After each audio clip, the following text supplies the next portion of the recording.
بسم الله الرحمن الرحيم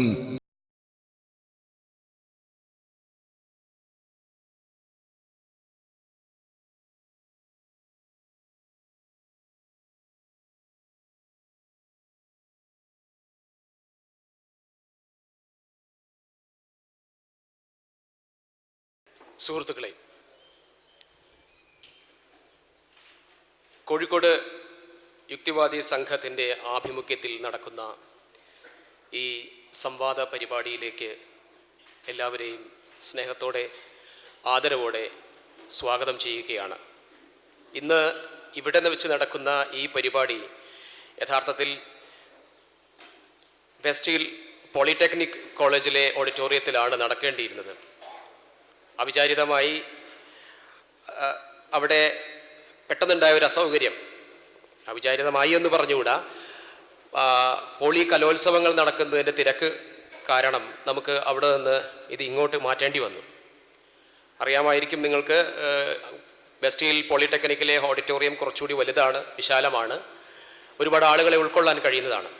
സ്വാഭാവികമായും ഈ പരിമിതമായ സൗകര്യങ്ങൾ അതുമായി താരതമ്യം ചെയ്യുന്നത് ശരിയല്ല. ആ അസൗകര്യങ്ങളോട് നിങ്ങൾ പൊരുത്തപ്പെടണമെന്നും പരിപാടിയുമായി സഹകരിക്കണമെന്നുമാണ് ആദ്യമായി പറയാനുള്ളത്. ഇതിൽ സംവാദത്തിൽ പങ്കെടുത്തുകൊണ്ട് ഇടപെട്ടുകൊണ്ട് സംസാരിക്കുന്നവരെ സ്വാഗതം ചെയ്യുകയാണ്. ദി ട്രൂത്ത് എന്ന സംഘടനയുടെ സംസ്ഥാന കമ്മിറ്റി അംഗമായിട്ടുള്ള അബ്ദുൽ ലത്തീഫ് കരിമ്പുലാക്കൽ ദയവ് ചെയ്ത് വേദിയിലേക്ക് വരണം. അദ്ദേഹത്തെ ആദരവോടെ സ്നേഹത്തോടെ ഈ സംവാദത്തിലേക്ക് സ്വാഗതം ചെയ്യുകയാണ്.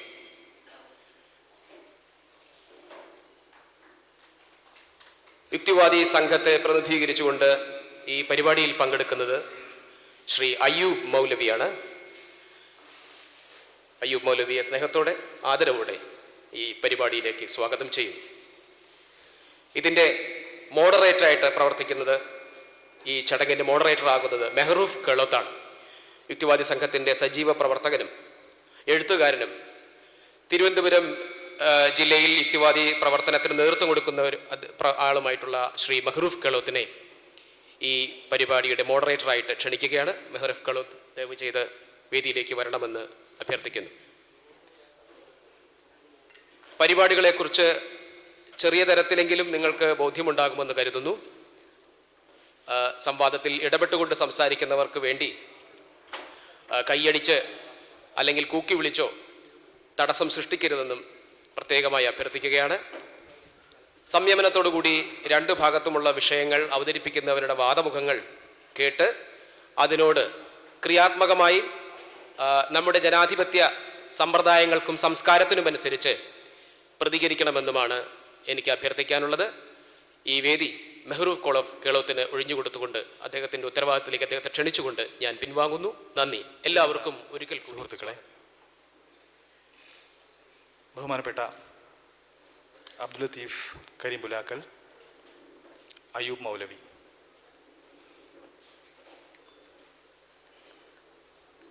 ഖുർആനും ശാസ്ത്രവും എന്നുള്ള ഒരു സബ്ജക്റ്റിലാണ് നമ്മളിന്ന് ഈ രണ്ട്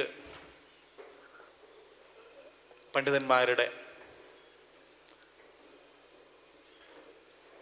സംവാദം കേൾക്കാൻ പോകുന്നത്.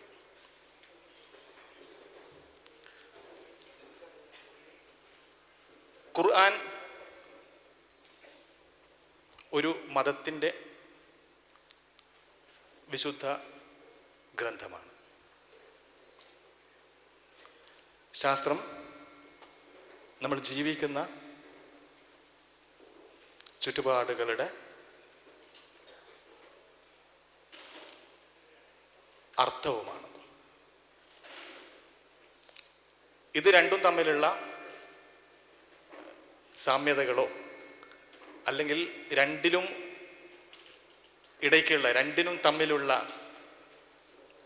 കൊടുക്കലുകൾ വാങ്ങലുകളോ എന്താണെന്ന് എനിക്ക് കൃത്യമായിട്ട് അറിയില്ല. ഏതായാലും ഖുർആനും ശാസ്ത്രവും എന്നുള്ള ഈ സബ്ജക്റ്റിൽ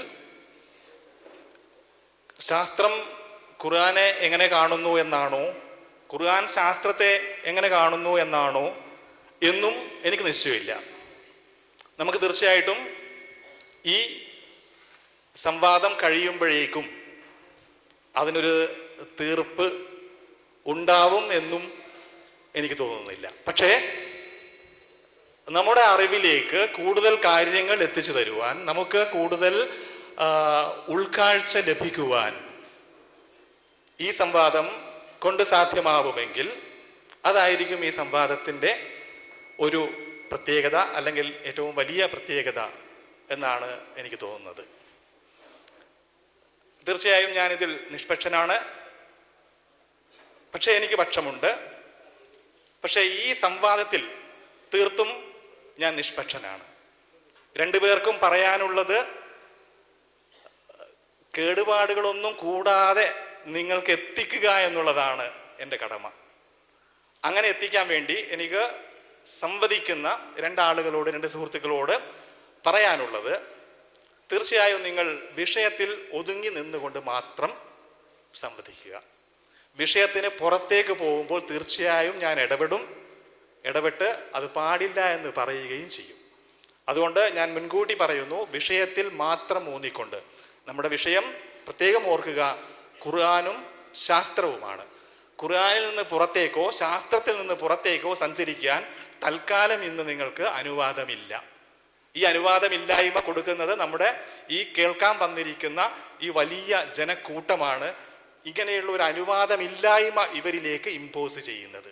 ആ അനുവാദമില്ലായ്മ നിങ്ങൾ പാലിക്കുമെന്ന് എനിക്ക് പൂർണ്ണ വിശ്വാസമുണ്ട്. പാലിച്ചില്ല എങ്കിൽ ഒരുപക്ഷെ ഞാൻ ഇടപെടുമ്പോൾ നിങ്ങൾ അർണാബ് ഗോസ്വാമിയുടെയൊക്കെ ന്യൂസ് അവർ ചർച്ചകളൊക്കെ കാണുന്ന ആളുകളായതുകൊണ്ട് ഒരു അർണാബ് ഗോസ്വാമിയായിട്ട് എന്നെ മാറ്റരുത് എന്ന് ഇവരോട് രണ്ടുപേരോട് പ്രത്യേകം അഭ്യർത്ഥിക്കുകയാണ്. സംവാദത്തിൻ്റെ സമയം നിശ്ചയിച്ചിരിക്കുന്നത് ഇങ്ങനെയാണ്. വിഷയം അവതരിപ്പിക്കാൻ രണ്ടു കൂട്ടർക്കും 30 മിനിറ്റ് വീതം, അരമണിക്കൂർ വീതമുള്ള വിഷയാവതരണം. അത് കഴിഞ്ഞ് 40 എന്നതിനടുത്ത് ആദ്യം പറയുകയും പിന്നീട് അത് കുറച്ച് ഈ 10 മിനിറ്റ് പിന്നീട് അവസാനത്തേക്ക് വന്നാൽ മതി എന്നുള്ള ഒരു നിർദ്ദേശം വരികയും ചെയ്തിട്ടുണ്ടായിരുന്നു. അങ്ങനെയാണ് പിന്നീട് ഫൈനലായിട്ട് എനിക്ക് ഇങ്ങനെയുള്ള ഒരു സമയക്രമം കിട്ടിയിരിക്കുന്നത്. ശരി, ഒരു ആർബിട്രേറ്റർ എന്ന നിലക്ക് ഞാൻ എൻ്റെ അധികാരം ആദ്യം തന്നെ ഉപയോഗിക്കുന്നു. ഇവിടെ കൃത്യമായിട്ട് 40 മിനിറ്റ് എന്ന് പറഞ്ഞത് അറിഞ്ഞില്ല എന്ന് ഒരു സംവാദകൻ പറയുന്ന സ്ഥിതിക്ക് അത് 40 മിനിറ്റായിട്ട് തന്നെ പുനഃസ്ഥാപിക്കാൻ ഞാൻ നിർബന്ധിതനാവുകയാണ്. 40 മിനിറ്റായിട്ട് തന്നെ പുനഃസ്ഥാപിക്കുന്നു. ഒരഭ്യർത്ഥന കൂടിയുള്ളത്, തീർച്ചയായിട്ടും നമുക്ക് ഇഷ്ടമുള്ളത് കേൾക്കുമ്പോൾ കയ്യടിക്കുകയും ഇഷ്ടമില്ലാത്തത് കേൾക്കുമ്പോൾ കൂവുകയും ചെയ്യുക എന്നുള്ള ആ പരിപാടി നമ്മൾ തൽക്കാലം ഇപ്പോഴത്തേക്ക് ഒരു 3 മണിക്കൂർ നേരത്തേക്ക് നമ്മൾ നിർത്തിവെക്കേണ്ടതുണ്ട്. കാരണം നമുക്ക് ഇഷ്ടമുള്ളതും ഇഷ്ടമില്ലാത്തതും നമ്മളിവിടെ കേൾക്കും. നമുക്ക് ഇഷ്ടമുള്ളത് മാത്രം കേൾക്കാനാണെങ്കിൽ നമ്മളതിനെ ജനാധിപത്യം എന്ന് പറയില്ലല്ലോ. അപ്പൊ നമുക്ക് ഇഷ്ടമില്ലാത്തത് കേൾക്കുമ്പോൾ കുറച്ചുകൂടി സൗഹാർദ്ദപരമായി, കുറച്ചുകൂടി ജനാധിപത്യപരമായി ഇടപെടുക എന്നുള്ളതാണ് നമുക്ക് ഏവർക്കും നല്ലത്. അല്ലെങ്കിൽ അതാണ് ഒരു ജനാധിപത്യത്തിൻ്റെ ഒരു സൗന്ദര്യം എന്ന് പറയുന്നത്. അതുകൊണ്ട് എനിക്കുള്ള ഒരു അഭ്യർത്ഥന, നിങ്ങളോട് എനിക്ക് ഇവരോട് ഞാൻ ആവശ്യപ്പെട്ടതുപോലെ നിങ്ങളോട് ആവശ്യപ്പെടാൻ എനിക്ക് പറ്റില്ല. നിങ്ങളോട് ഞാൻ അഭ്യർത്ഥിക്കുകയാണ്, കൈ അടിക്കരുത്, കൂവരുത്. അപ്പം തീർച്ചയായും 40 മിനിറ്റ് വീതമുള്ള 2 ഇൻട്രൊഡക്ടറി സെഷൻ, രണ്ടു പേർക്കും 40 മിനിറ്റ്. അത് കഴിഞ്ഞ് ഓരോ ആൾക്കും ഈ ഇൻട്രൊഡക്ഷനിൽ അവർ പറഞ്ഞതിനെ അല്ലെങ്കിൽ അവരൻ പറഞ്ഞതിനെ ഖണ്ഡിക്കാനുള്ള ഒരു 20 മിനിറ്റ് വീതമുള്ള അടുത്ത 2 ഘട്ടങ്ങൾ. അത് കഴിഞ്ഞ് ഒരു സംവാദത്തിൻ്റെ ഒരു രീതി അനുസരിച്ച് ഇവിടെ 2 പേർ മാത്രം സംവദിക്കുക എന്നുള്ളതല്ല. നമുക്കും ചില സംശയങ്ങളൊക്കെ ഉണ്ടാവും, എനിക്കും ചില സംശയങ്ങളൊക്കെ ഉണ്ടാവും. അത് ഞാനേതായാലും ഇവരോട് ഇപ്പം ചോദിക്കില്ല, ഞാൻ പിന്നീട് 2 പേരോട് ചോദിച്ചോളും. പക്ഷെ നിങ്ങൾക്കുള്ള സംശയം പിന്നീട് വരെ കാണാൻ കഴിയാത്തത് കൊണ്ട് ഇപ്പം തന്നെ എഴുതി തരിക എന്നുള്ളതാണ്. തീർച്ചയായിട്ടും നിങ്ങളുടെ ചോദ്യം, നിങ്ങൾക്കുണ്ടാവുന്ന സംശയം എഴുതി ആരോടാണോ നിങ്ങൾ സംശയം ചോദിക്കുന്നത് അവരുടെ പേര് എഴുതിയിട്ട് ഇവിടെ എന്നെ ഏൽപ്പിക്കുക. ഞാനത് തീർച്ചയായിട്ടും ഇവർക്ക് 2 പേർക്കും സോർട്ട് ചെയ്ത് ഇവരുടെ 2 പേരുടെയും ചോദ്യങ്ങൾ ഒരു ചോദ്യവും ഒഴിഞ്ഞു പോവാത്ത വിധത്തിൽ ഞാൻ ശ്രദ്ധിച്ചോളാമെന്ന് ഞാൻ നിങ്ങൾക്ക് ഉറപ്പ് തരുന്നു. അത് 30 മിനിറ്റ് വീതമുള്ള ഒരു ചോദ്യോത്തര സെഷനാണ്. ആദ്യം അത് വേണമെങ്കിൽ അത് ഇവർക്ക് തീരുമാനിക്കാം. 15 മിനിറ്റ് പറഞ്ഞ് അങ്ങനെ വേണമോ എന്ന് ഇവർക്ക് അത് എൻ്റെ ഒരു ഒരു ഒരു അധികാരം ഉപയോഗിച്ച് ഞാൻ ഇവരോട് ചോദിക്കുകയാണ്, വേണമെങ്കിൽ ആദ്യത്തെ ഒരു 15 മിനിറ്റ് എന്ന് രണ്ടുപേരും പറഞ്ഞ് വീണ്ടും 15 മിനിറ്റ് വേണമെങ്കിൽ അങ്ങനെയാക്കാം. അത് ഇവർ തീരുമാനിക്കേണ്ടതാണ്, ഇപ്പം തീരുമാനിക്കണം. എന്താണ് അബ്ദുൽ ലത്തീഫ് സാർ? ചോദ്യോത്തരത്തിന് 30 മിനിറ്റ് ആണ് ഉള്ളത്. അപ്പോൾ 30 മിനിറ്റ് ഒറ്റ സ്ട്രെച്ചിൽ എടുക്കുന്നുവോ, അതല്ല 15 മിനിറ്റ് വീതമുള്ള സ്ട്രെച്ചിലേക്ക് മാറ്റുന്നു? ഒറ്റ സ്ട്രെച്ചിൽ. അപ്പം 15 അങ്ങനെയല്ലേ അയ്യൂബ്? 30 മിനിറ്റ് വീതം ഉള്ള ഒറ്റ സ്ട്രെച്ചിലേക്ക്. അപ്പം ഇതാദ്യം സംവാദം തുടങ്ങി വെക്കുന്ന ആൾ ആരോ അയാളല്ല സംവാദം അയാൾ സംവാദം അവസാനിപ്പിക്കില്ല, മറ്റേ ആളായിരിക്കണം സംവാദം അവസാനിപ്പിക്കേണ്ടത്. എന്ന് പറഞ്ഞാൽ ആദ്യം തുടങ്ങി വെക്കുന്ന ആൾ ആദ്യം തന്നെ ചോദ്യത്തിന് ഉത്തരം കൊടുക്കാൻ ബാധ്യസ്ഥമാണ് എന്നർത്ഥം. എങ്കിൽ മാത്രമേ രണ്ടാമത് പറയുന്ന ആൾക്ക് ചോദ്യത്തിൻ്റെ അവസാന ഭാഗം കിട്ടുകയും അയാൾ അവസാനിപ്പിക്കുക എന്നുള്ള ഒരു രീതിയിലേക്ക് കാര്യങ്ങൾ പോവുകയും ചെയ്യുകയുള്ളൂ. ശരി, അപ്പം അയ്യോ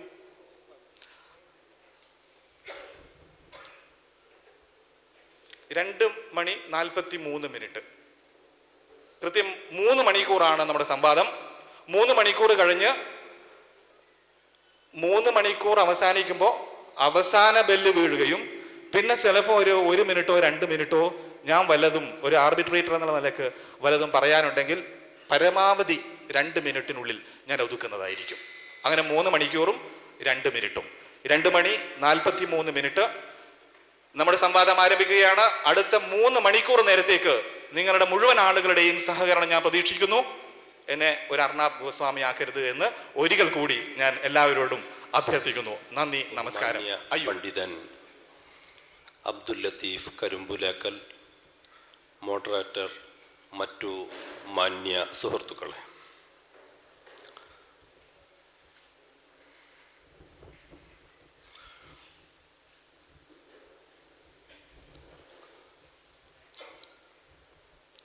ഈ നോട്ടീസ് അതിൽ തലക്കെട്ടായി കാണിച്ചിട്ടുള്ളത് അൽ ഹിവാർ, സംവാദം എന്നതാണ്.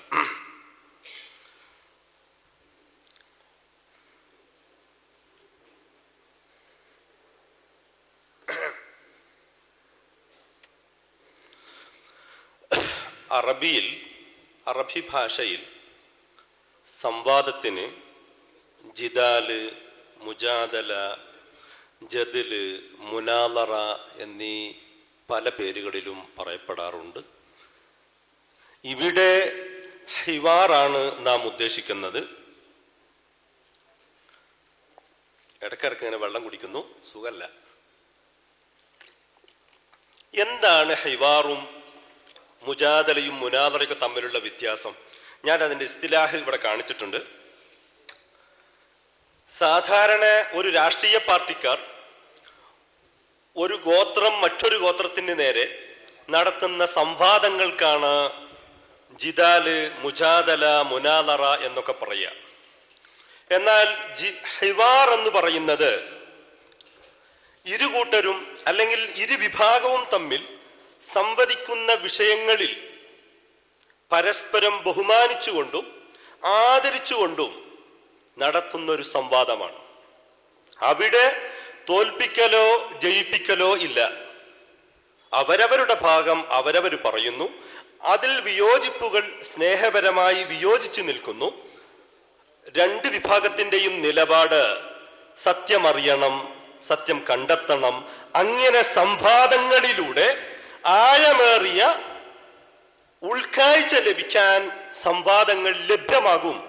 അതുകൊണ്ടാണ് രണ്ട് സയന്റിസ്റ്റുകൾ തമ്മിൽ സയൻസ് കോൺഫറൻസിനൊക്കെ നടക്കുന്ന സംവാദങ്ങൾക്ക് ഹിവാർ എന്ന് പറയുന്നത്.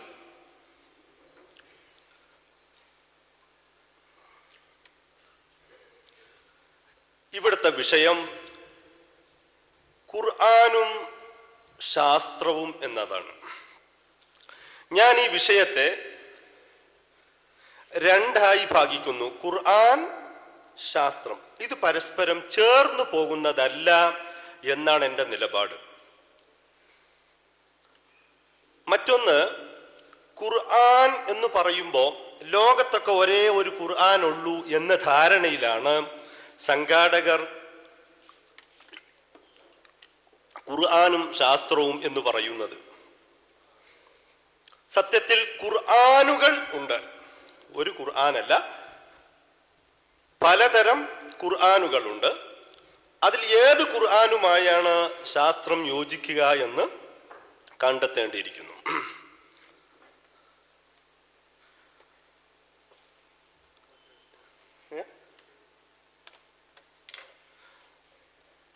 ഇന്നാ നഹ്നു നസ്സൽന ദിക്റ വഇന്നാ ലഹു ലഹാഫിളൂൻ.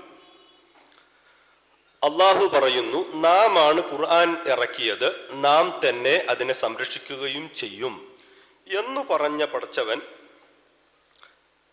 പിന്നീട് എങ്ങനെയാണ് കാലൂന്റെ ഖുർആൻ, വർഷിന്റെ ഖുർആൻ, ഹഫ്സിന്റെ ഖുർആൻ, ധൗരിയുടെ ഖുർആൻ, ഇങ്ങനെ പലതരം ഖുർആനുകൾ ഉണ്ടായത്?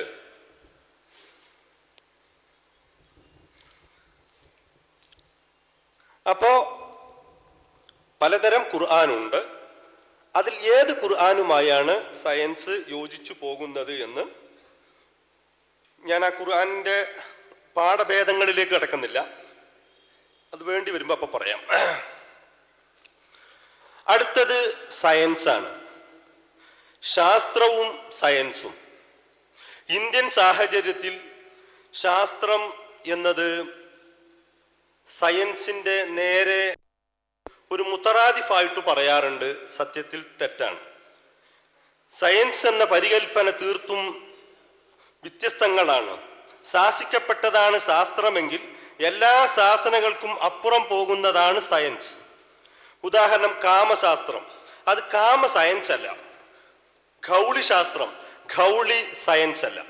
ശാസിക്കപ്പെട്ടതിൻ്റെ അപ്പുറം പോകുന്ന വസ്തുക്കൾക്കാണ് നാം സയൻസ് എന്ന് പറയുന്നത്.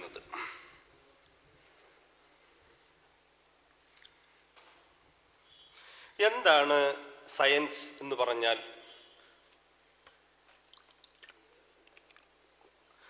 മനുഷ്യരിലെ പ്രകൃതി നിയമങ്ങൾക്ക് ഇണങ്ങുന്ന വിധം അകത്തും പുറത്തുമുള്ള പ്രകൃതി നിയമങ്ങളെ തിരിച്ചറിയാനുള്ള ശ്രമത്തിന്റെ പരിണിത ഫലമാണ്. അതുകൊണ്ട് തന്നെ സയൻസ് മനുഷ്യരാശിയുടെ ഒന്നാകെയുള്ള അതിജീവനത്തിനും മറ്റു ജീവിവർഗങ്ങളുടെ നിലനിൽപ്പിനും വേണ്ടിയുള്ള അനിവാര്യതയാണ്. സയൻസ് എന്ന് പറയുന്നത് ഒരു അനിവാര്യമാണ്. ലോകത്ത് നമുക്ക് നിലനിൽക്കുവാനും മറ്റു ജീവജാലങ്ങൾക്കും എന്തിനും നിലനിൽക്കാൻ സയൻസ് ഒരു അനിവാര്യമാണ്. ഖുർആൻ ലോകം നിലനിൽക്കാൻ, നമുക്ക് ജീവിക്കാൻ ഒരു അനിവാര്യമല്ല.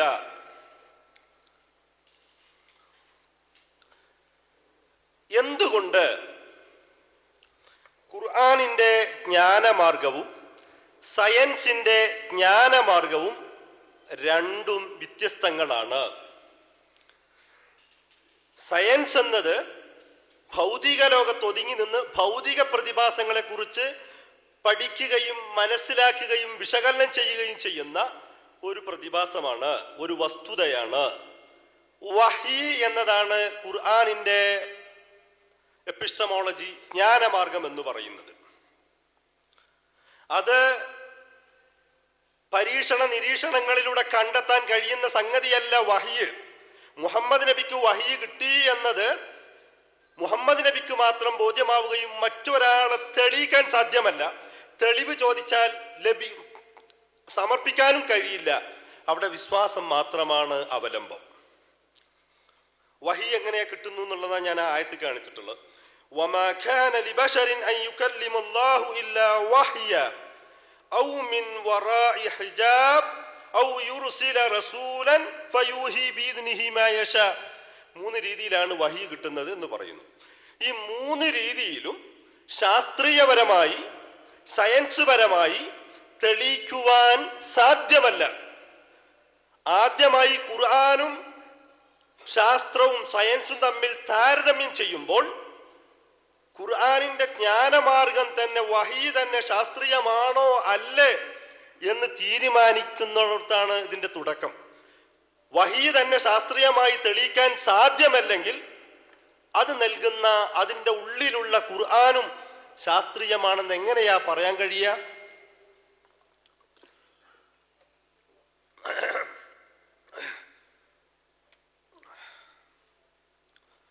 അപ്പൊ അപ്പൊ ശാസ്ത്രം പ്രകൃതി നിയമങ്ങളെ അറിയുന്നതിനും അവയെ ജീവരാശിയുടെ നിലനിൽപ്പിനും അനുകൂലമാക്കി എടുക്കുന്നതിനും വേണ്ടിയുള്ളതാണ്. ഉദാഹരണം,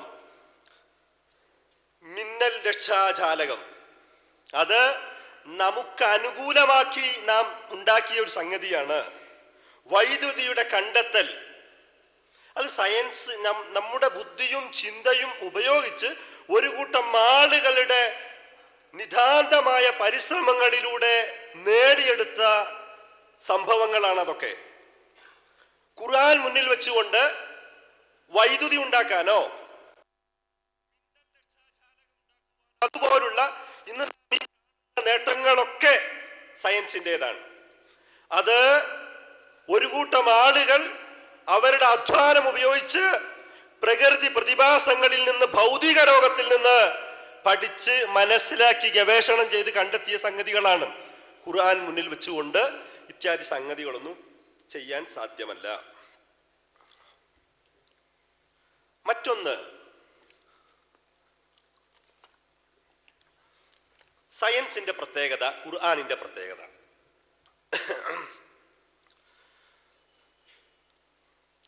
സയൻസ് ഒരു കാര്യം പ്രവചിക്കുവാൻ സാധിക്കും.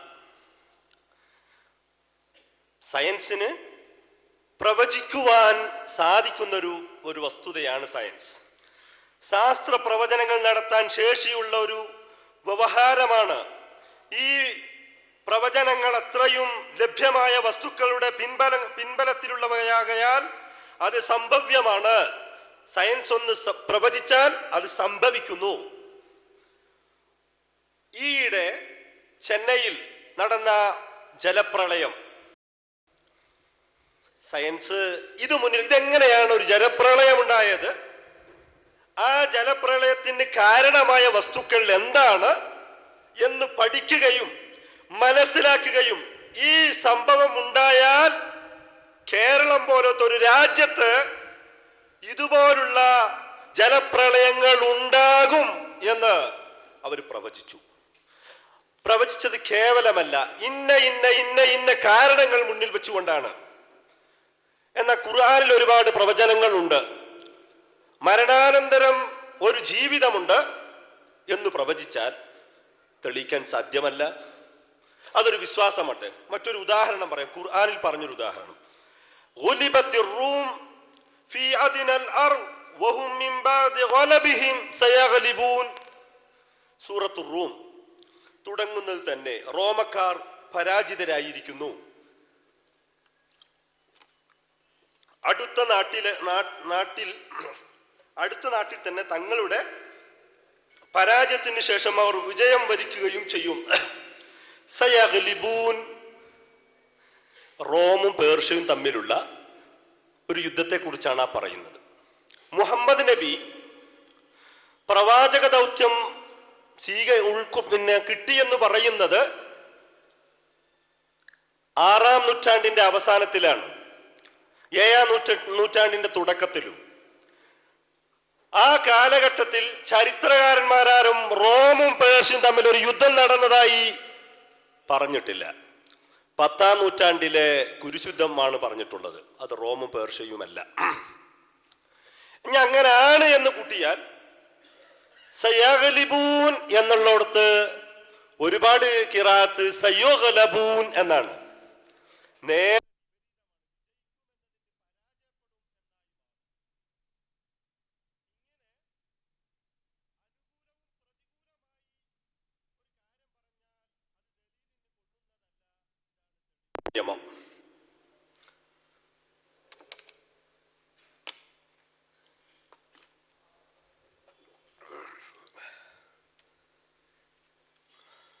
ഇനി അപ്പൊ ശാസ്ത്രത്തിന്റെ പ്രത്യേകത, അത് പ്രവചിക്കാൻ കഴിയുന്നു, അത് വിശകലനത്തിന് സാധ്യമാണ്. എന്തുകൊണ്ട്, എങ്ങനെ എന്ന് വിശകലനം ചെയ്യാൻ സാധിക്കുന്നതാണ്. എന്നാൽ ഖുർആൻ, അപ്പൊ ഇത് പറയുമ്പോൾ ഇത് ചില ആളുകൾ മുമ്പ് പല വേദിയിലും ഇതുപോലെ സംവാദങ്ങളും സെമിനാറുകളും നടന്നപ്പോൾ ഖുർആൻ ഒരു ശാസ്ത്ര പുസ്തകമൊന്നല്ല. ആരാ ഖുർആൻ ശാസ്ത്ര പുസ്തകമാണെന്ന് പറയുന്നത്? അത് തൗഖീഫിയായ കാര്യമാണ്. ഇപ്പോൾ ളുഹുർ 4 റക്അത്ത് നമസ്കരിക്കണം എന്ന് പറയുന്നു. എൻ്റെ ബുദ്ധി ഉപയോഗിച്ച് അത് 5 ആക്കാൻ പറ്റുമോ? സുബഹി 2 റക്അത്ത് അത് എൻ്റെ ബുദ്ധി ഉപയോഗിച്ച് 3 ആക്കാൻ പറ്റുമോ? അതൊക്കെ തൗഖീഫിയാണ്. റമദാനിൽ നോമ്പ് നോൽക്കണം, എന്താ ഷഅബാനിൽ നോമ്പ് നോറ്റാൻ പറ്റില്ല. അള്ളാഹും റസൂലും എന്താണോ കൽപ്പിച്ചത് അതനുസരിച്ച് ചെയ്യാന്നുള്ളതാണ്. അതൊരു ശാസ്ത്ര പുസ്തകമല്ല.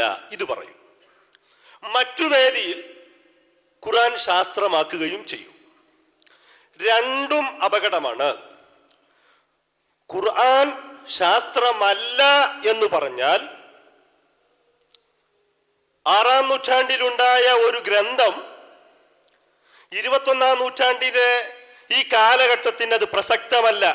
സയൻസ് അത്രത്തോളം വളർന്നു വികസിച്ചിട്ടുണ്ട്. ഇനിയൊരു മനുഷ്യന് ജീവിക്കുവാൻ, ആധുനിക മനുഷ്യന് ജീവിക്കുവാൻ ഇങ്ങനത്തെ ഒരു പുസ്തകത്തിന്റെ ആവശ്യമില്ല. അത് കാലഹരണപ്പെട്ടു പോകും.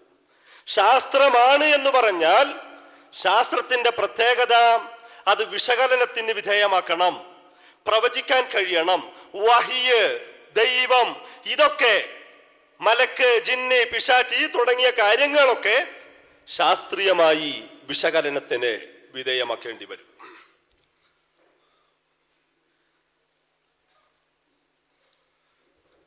ഇനി മറ്റൊന്ന്,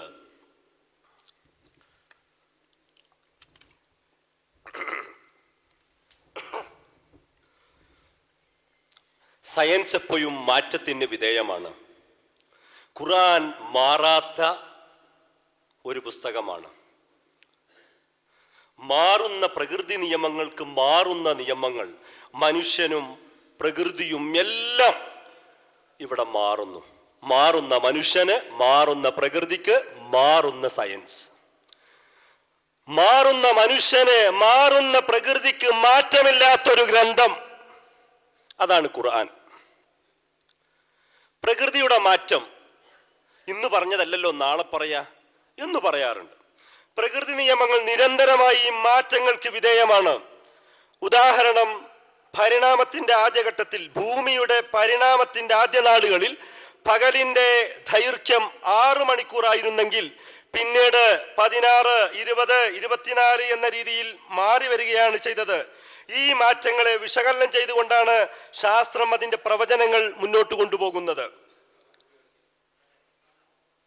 ഇങ്ങനെ മാറും. ഇപ്പൊ നോക്കൂ, പണ്ട് മനുഷ്യൻ തൂവലിൽ മുക്കിയിട്ട് എഴുതിയിരുന്നു. മുള കൂർപ്പിച്ചിട്ട് മഷിയിൽ മുക്കിയിട്ട് എഴുതിയിരുന്നു. അവിടുന്ന് കുറെ ഇങ്ങ് മാറി മനുഷ്യൻ പേന കൊണ്ട് എഴുതാൻ പഠിച്ചു. ഇന്ന് നാം കീബോർഡിലാണ് കാര്യങ്ങളുള്ളത്. അപ്പൊ മാറ്റമുണ്ട്. ആ മാറ്റം ഖുർആനിൽ അവതരിപ്പിക്കാൻ കഴിയില്ല. ഇനി മറ്റൊന്ന്, ഇനി ഖുർആനും ശാസ്ത്രവും പറഞ്ഞു. ഇനി ഖുർആനിലേക്ക് ഒരു ശാസ്ത്രീയപരമായി നോക്കിക്കണ്ടുമ്പോൾ ശാസ്ത്രത്തിന്റെ ഒരു വീക്ഷണകോണുണ്ട്. എന്തിനേയും വിമർശന ബുദ്ധിയ നോക്കിക്കാണുന്ന ഒരു സ്വഭാവം, എന്തിനേയും ചോദ്യം ചെയ്യുന്ന ഒരു സ്വഭാവം, അന്വേഷണങ്ങളുടെ ഒരു സ്വഭാവം, എന്തുകൊണ്ട്, എങ്ങനെ എന്നുള്ള ഒരു ചോദ്യം, അത് സയൻസിന്റെ ഒരു രീതിയാണ്. ആ രീതി വെച്ചുകൊണ്ട് ഖുർആനിലേക്കൊന്ന് നോക്കിയാൽ അൽ അഖ്താഉൽ ഇൽമിയ്യ ഫിൽ ഖുർആൻ, ശാസ്ത്രീയപരമായ ഒരുപാട് അബദ്ധങ്ങൾ ഖുർആനിൽ കാണാൻ കഴിയും.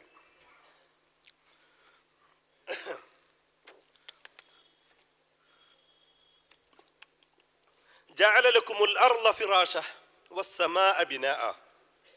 ധാരാളം ആയത്തുകളുണ്ട്. സമയം ദൈർഘ്യം ഭയന്നുകൊണ്ട് ഞാൻ പോകുന്നു. ഇതൊരു സയൻസ് ആണ്. അല്ലദീ ഖലഖ സബ്അ സമാവാത് വമിനൽ അർളി മിസ്ലഹുന്ന. 7 ആകാശം, 7 ഭൂമി. ആകാശം തന്നെ ഉണ്ടോ? ഖുർആനിൽ 7 ആകാശത്തെ കുറിച്ച് പറയുന്നു. അത് ശാസ്ത്രീയമായി വിശദീകരിക്കാൻ പറ്റുമോ?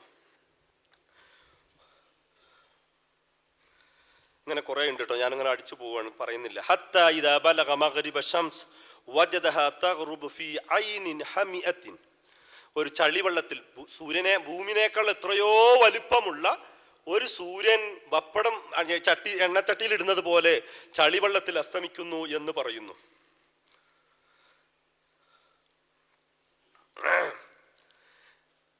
ഖുർആൻ എന്ന് പറയുന്നത് കേവലം ഒരു ആണിനും പെണ്ണിനും മാത്രമുള്ളതാണോ? നമ്മളെ കൂട്ടത്തിൽ ആണുങ്ങളും പെണ്ണുങ്ങളുമല്ലാത്ത മൂന്നാം ലിംഗക്കാരുണ്ട്. അവരെക്കുറിച്ച് ഖുർആനിൽ പറയുന്നില്ല. ആണിനെ സൃഷ്ടിച്ചു, പെണ്ണിനെ സൃഷ്ടിച്ചു, ആണിന്റെ പ്രത്യേകതകളും പെണ്ണിന്റെ പ്രത്യേകതകളും ഇതൊക്കെയാ പറയുന്നത് ഖുർആനിൽ. അങ്ങനെ പോവുകയാണ്. അടുത്ത് അത്തനാഖുലാത്തു ഫി തഅബീർ. ഒരു വിഷയത്തിൽ തന്നെ ഖുർആനിൽ വൈരുദ്ധ്യങ്ങൾ കാണാൻ കഴിയും, ഇഖ്തിലാഫാത്തുകൾ. ചുരുക്കി 1-2 ഉദാഹരണങ്ങൾ പറഞ്ഞു നിർത്തുന്നു. വമാ കാന റബ്ബുക നസിയ്യ, മറിയം 64. ഫി കിതാബിൻ ലാ യളില്ലു റബ്ബി വലാ യൻസ. അള്ളാഹ്ക്ക് ഒരു മറവില്ലാത്ത ഒരാളാണ്. സിനത്തുൻ വല നൗം, അള്ളാഹ്ക്ക് ഒരു മറവിയില്ലാത്ത ഒരാളാണെന്നാണല്ലോ ഖുർആൻ പറയുന്നത്. ആ അള്ളാഹ് തന്നെ സൂറത്തു തൗബയിൽ നസുല്ലാഹ ഫനസിയഹും, അവർ അള്ളാഹനെ മറന്നപ്പോ അള്ളാഹ് ഓലെയും കൂടി മറന്നു എന്നാണ്. ഇവിടെ മറക്കൂല എന്ന് പറഞ്ഞ പടച്ചോൻ ഇപ്പുറത്ത് ഫാത്തിരിസ് സമാവാതി വൽ അർദ് ലൈസ കമിസ്ലിഹി ഷൈ,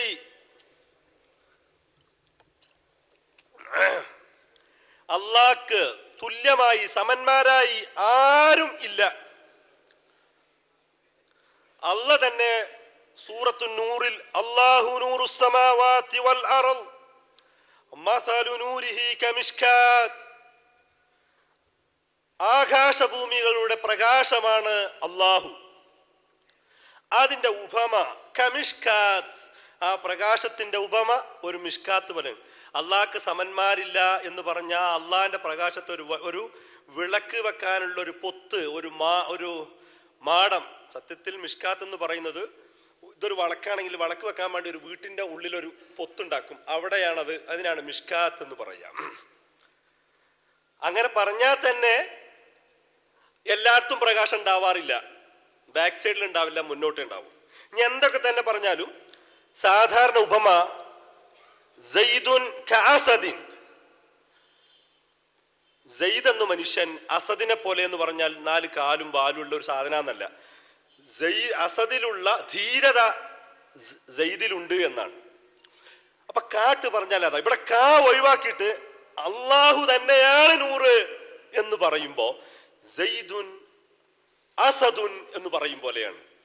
4 കാലും വാലും ധീരതയൊക്കെ ഉള്ള ഒരാൾ ആകുന്നതിന് തെറ്റില്ല. അപ്പൊ അള്ളാഹ് ഒരു പ്രകാശം തന്നെ എന്നാണ് അതിന്റെ അർത്ഥം. പ്രകാശമാകാൻ മതി. ആ ഉപമ തന്നെ പ്രശ്നമുണ്ട്. സമയത്രായി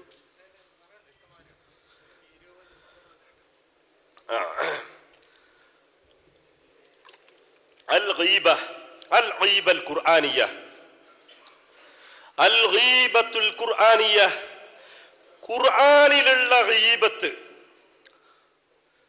എന്താ ഗീബത്ത്? ഞാൻ അതിൻ്റെ ഒരു ഇത് കൊടുത്തിട്ടുണ്ട്, തംഹീദ് കൊടുത്തിട്ടുണ്ട്. എന്താണ് ഗീബത്ത്? നബിനോട് ചോദിച്ചു എന്താണ് ഗീബത്ത്. ഇന്റെ ഒരാൾക്ക് ഒരു മനുഷ്യന് ഇഷ്ടമുള്ളത് പറയലാണോ ഗീബത്ത്? ഒരാളിൽ ഉള്ളത് പറയലാണോ ഗീബത്ത്? ഉള്ളത് പറഞ്ഞാൽ അത് ഗീബത്ത് തന്നെ, ഇല്ലാത്തത് പറഞ്ഞാലോ കള്ളം പറഞ്ഞു. അല്ലാഹ് തന്നെ പറഞ്ഞു സൂറത്തു ഹുജറാത്തിൽ, അയുഹിബ്ബു അഹദുക്കും അൻ യഅകുല ലഹ്മ അഖീഹി മൈത ഫകരിഹ്തുമു. എടോ, തന്റെ സുഹൃത്തിനെ കുറിച്ച് ഉള്ളതോ ഇല്ലാത്തതോ പറഞ്ഞാൽ അവന്റെ പച്ചമാംസം തിന്നുന്നതിന് സമാനമാണെന്ന് പറഞ്ഞ അള്ളാഹുവാണ് താഴെ പറയുന്നവരെ പറ്റിയിട്ട് നമീമത്തും ഈബത്തും പറയുന്നത്. വൈലുൽ ലികുല്ലി ഹുമസത്തിൽ ലുമസ അല്ലദീ ജമഅ മാലൻ വഅദ്ദദ യഹ്സബു അന്ന മാലഹു അഖ്ലദ. ആരെ കുറിച്ചത്? ഒരാൾ അള്ളാഹ് ചീത്ത പറയുമ്പോ ഇന്നയാളെ പേര് അഡ്രസ് ഒന്നും പറയാതെ ചില ആളുകളെ കുറിച്ച് നീബത്ത് പറഞ്ഞു, നമീമത്ത് പറഞ്ഞു, പൈസ ഇങ്ങനെ ബാങ്കിലെ എണ്ണുന്നത് പോലെ എണ്ണീട്ട്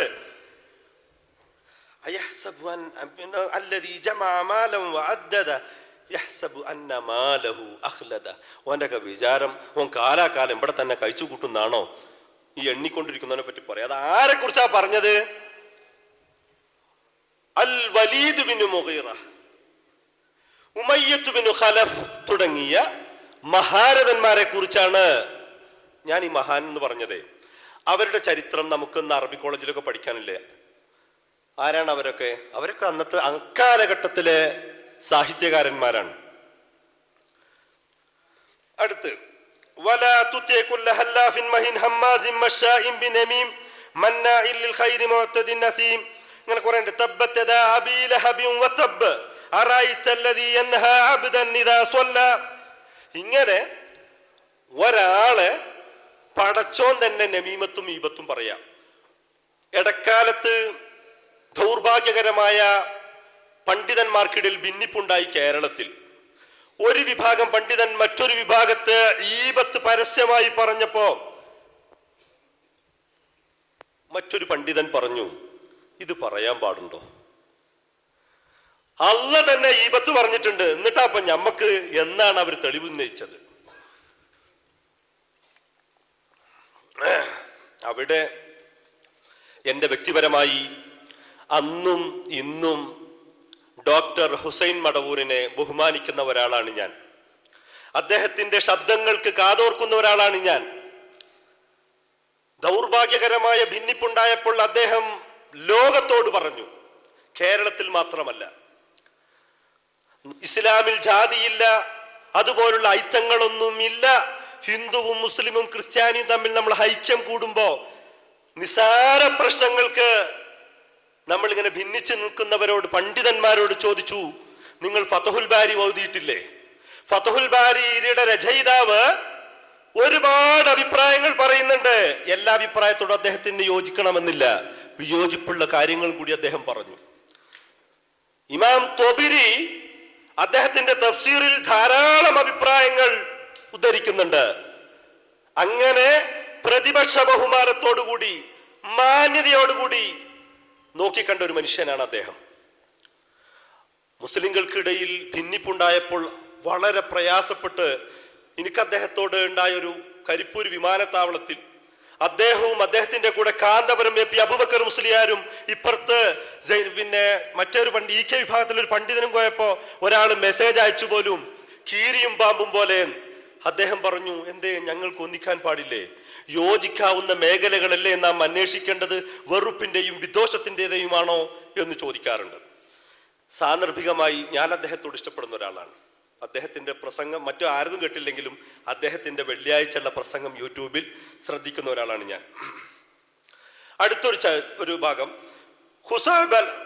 ഖുസഅബലാത്തുൽ ഖുർആനിയ്യ, ഖുർആനിലെ കഥയില്ലായ്മ. ഇന്നാ അഅ്തൈനാകൽ കൗസർ ഫസ്വല്ലി ലിറബ്ബിക വൻഹർ ഇന്ന ശാനിഅക ഹുവൽ അബ്തർ. ഇതോക്കൂ, എനിക്ക് ഞാൻ കുറെ മുതൽ തന്നില്ല, എനിക്ക് ഞാൻ കുറെ അനുഗ്രഹം തന്നില്ലേ, അല്ലെങ്കിൽ ഔദുൽ കൗസർ തന്നില്ലേ? ഇന്നാ അഅ്തൈനാക, നിനക്ക് നാം അല്ലെങ്കിൽ താങ്കൾക്ക് നാം നൽകിയില്ലേ? അതുകൊണ്ട് ഫസ്വല്ലി ലിറബ്ബിക വൻഹർ, നീ അല്ലാഹ്ക്ക് നമസ്കരിക്ക്. വൻഹർ, നീ ബലി നൽക്. ഇന്ന ശാനിഅക ഹുവൽ അബ്തർ, നിന്നെ ആരാണോ ആക്ഷേപിച്ചത് ഓൻ തന്നെയാണ് വാലറ്റവൻ. മോളിൽ പറഞ്ഞ ഈ അനുഗ്രഹവും താഴെ പറഞ്ഞ ഈ വാലറ്റവൻ തമ്മിലുള്ള ബന്ധം എന്താ അറിയില്ല.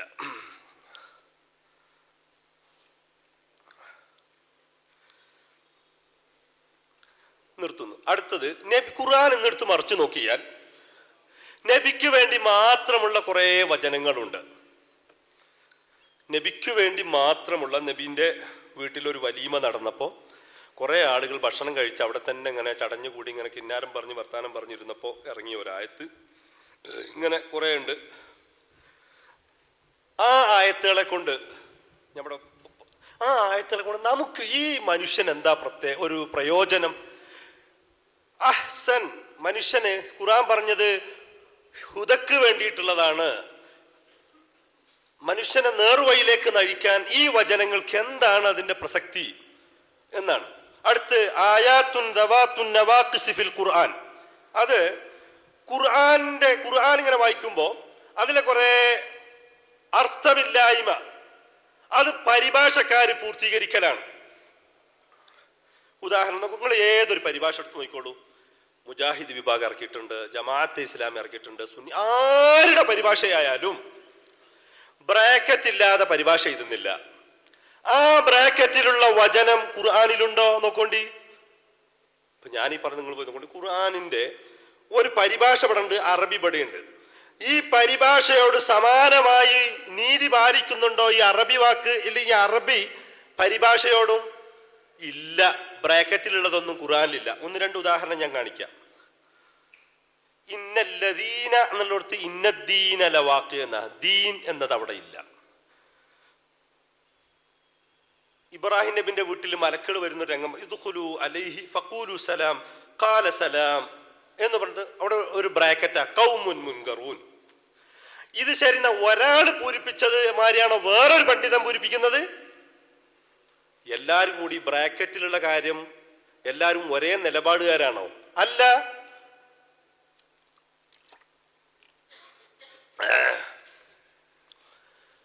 ഒരു അറബിയിൽ ഇറങ്ങിയ ഖുർആനിന് അറബിയിൽ തന്നെ 100ഓളം തഫ്സീറുണ്ട്.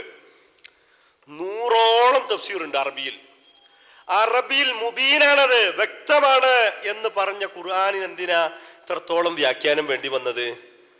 ഖുർആൻ കൊണ്ട് ആശയം പൂർണ്ണമല്ല. ഖുർആൻ കൊണ്ട് ആശയം പൂർണ്ണമാവില്ല. ഇതുപോലെ വ്യാഖ്യാനിച്ചൊപ്പിക്കേണ്ടി വരും, അല്ലാതെ അത് പൂർണ്ണമാവില്ല. ഖുർആനിലെ ഉപമകൾ, ഖുർആനിൽ ഒരുപാട് ഉപമകൾ പറയാറുണ്ട്. ഒരു ഉപമയും വസ്തുതപരമായി യോജിപ്പുണ്ടാവാറില്ല. മസലുഹും കമസലില്ലദി ഇസ്തൗഖദ നാറ ഫലമ്മാ അളാഅത് മാ ഹൗലഹു ദഹബല്ലാഹു ബിനൂരിഹിം വതറകഹും ഫീ ദുലുമാത്തിൽ ലാ യുബ്സിറൂൻ. അതാ എന്താണ്, ആരെ കുറിച്ചാണ് ഉപമ? എന്തിനെ കുറിച്ചാണ്? എന്താ അതിൽ നൽകുന്ന പാഠം?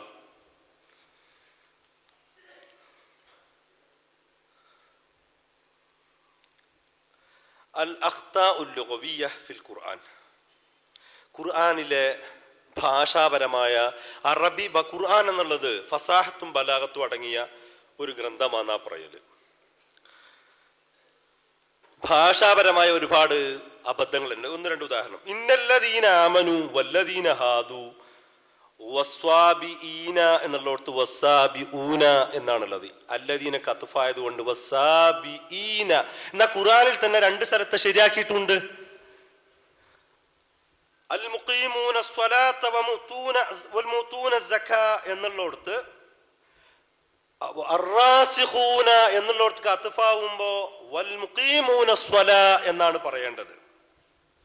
ഇപ്പൊ നമ്മൾ ഉദാഹരണം പറഞ്ഞു കൊടുത്തു. മസലുഹും കമസലില്ലദി ഇസ്തൗഖദ നാറ ഫലമ്മാ അളാഅത് മാ ഹൗലഹു ദഹബല്ലാഹു ബിനൂരിഹിം. അവിടെ ദഹബല്ലാഹു ബിനൂരിഹിം ഒരാളെ പറഞ്ഞു കൊടുത്ത് പിന്നെ ഹിം എന്ന് ബഹുവചനമായിട്ടാ പറയുന്നത്. ബിനൂരിഹി വതറകഹു എന്ന് പറഞ്ഞു, തറകഹും ഫീ ദുലുമാത്തിൽ ലാ യുബ്സിറൂൻ. അവിടെ ലാ യുബ്സിർ. ഇങ്ങനെ കുറേ ഉണ്ട്. ഹാദാനി ഖസ്മാനി ഇഖ്തസമാ ഫീ റബ്ബിഹിം എന്ന് പറയുന്നിടത്ത് ഇഖ്തസമൂ എന്നാണ്. മറ്റു വൗഹൈന എന്നുള്ളടത്ത് ഈ വാവുണ്ടല്ലോ, ഫലമ്മാ ദഹബൂ ബിഹി എന്ന് പറഞ്ഞിട്ട് വജ്മഉ അൻ യജ്അലൂഹു ഫീ ഗയാബത്തിൽ ജുബ്ബി വൗഹൈന. അവിടെ തഫ്സീർ എടുത്ത് നോക്കോണ്ടി. കാരണം ഫലമ്മന്റെ ജവാബിൽ വാ കൊടുക്കലില്ല. അപ്പൊ പിന്നെ തഫ്സീറുകാർ ചെയ്യലെന്തറിയോ? ഇപ്പുറത്ത് തുടങ്ങുന്ന ആയത്ത് അല്ലദീന കൊണ്ടാ തുടങ്ങുന്നത്, അവിടെ വല്ലദീന എന്നാ വേണ്ടത്. എഴുത്തുകാർ കാണിച്ച പ്രശ്നങ്ങളാണ്.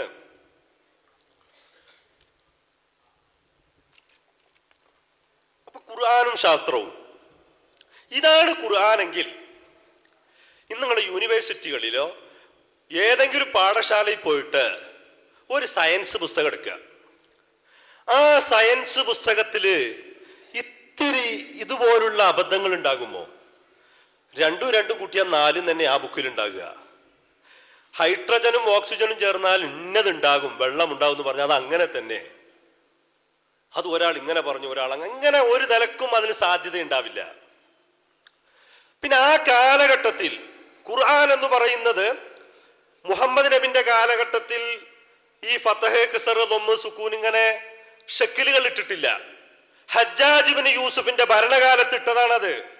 അതുകൊണ്ട് തന്നെ ഒരുപാട് വ്യത്യാസങ്ങൾ വന്നു. ഇപ്പോ ഫതഹും കസറും ലൊമ്മൊക്കെ ഇല്ലാത്തത് ഇട്ടു ചേരുമ്പോ ഇപ്പോ ബർറ്, ബിർറ്, ബുർറ് വ്യത്യാസമുണ്ട്. ബറിന്റെ അർത്ഥമല്ല ബുറിന്റെ അകാരം. ഖ കളി എന്ന് പറയുന്നിടത്തല്ല, കീട്ട കിളി വേറെയാണ്. അങ്ങനെയാണ് ഈ വൈവിധ്യമുള്ള ഖുർആന് പറഞ്ഞപ്പോ ഒരു സുഹൃത്ത് പറഞ്ഞു, ഇങ്ങനെ കുറെ ഖുർആനൊക്കെ ഉണ്ട് എന്നുള്ളത് നേരാ, അത് പാരായണ ഭേദങ്ങളാണ്. എന്താണ് അയാൾ പറഞ്ഞ്? ഹറമില് 2-3 ഇമാമുമാരുണ്ട്, Abdulrahman bin Sudais, Abdulrahman bin Basith. ഇങ്ങനെ 2 ആളുകളുടെ ഒരു ഖുർആന് 2 രീതിയിൽ 2 ട്യൂണിൽ ഓതാറുണ്ട്. അത് പാരായണ ഭേദമാണ്. എന്നാൽ യേശുദാസ് പാടുന്ന ഒരു പാട്ട്, അതേ പാട്ട് ജാനകി പാടിയാലും പാരായണ ഭേദമാണ്. പക്ഷേ അർത്ഥം തെറ്റിച്ചിട്ട് വേറൊരു പാട്ട് പാടിയാലോ അത് പാഠഭേദമാണ്. കളി എന്നുള്ളടത്ത് ഒരാൾ കിളി എന്ന് പറഞ്ഞാൽ പാഠഭേദമാണ്. ഖുർആനിൽ 2000 ചില്ലാനം സ്ഥലത്ത് ഇതുപോലെ പാഠഭേദങ്ങളുള്ള, അർത്ഥവ്യത്യാസങ്ങളുള്ള, വൈവിധ്യമുള്ള ഖുർആനുകളുണ്ട്. ഖുർആനല്ല, ഖുർആനുകളുണ്ട്. ആ ഖുർആൻ നമ്മൾ നോക്കൂ, ഓരോ സ്ഥലത്ത് ഇവിടെ ഹഫ്സിന്റെ ഖുർആനാണ് കേരളത്തിൽ സ്വീകാര്യം. സൗദി അറേബ്യയിൽ കൊണ്ടുവരുന്ന ഖുർആൻ, അത് ലിബിയയിൽ ആ ഖുർആൻ സ്വീകരിക്കുന്നില്ല.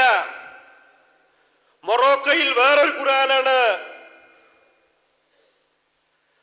ഒരുപാട് വ്യത്യാസങ്ങളുണ്ട്. അതെങ്ങനെ വന്നു? മനഃപൂർവം ആരെങ്കിലും പിന്നെ ഇങ്ങനെ ചെയ്തതാണോ? അല്ല എന്നാണ് എനിക്ക് തോന്നുന്നത്.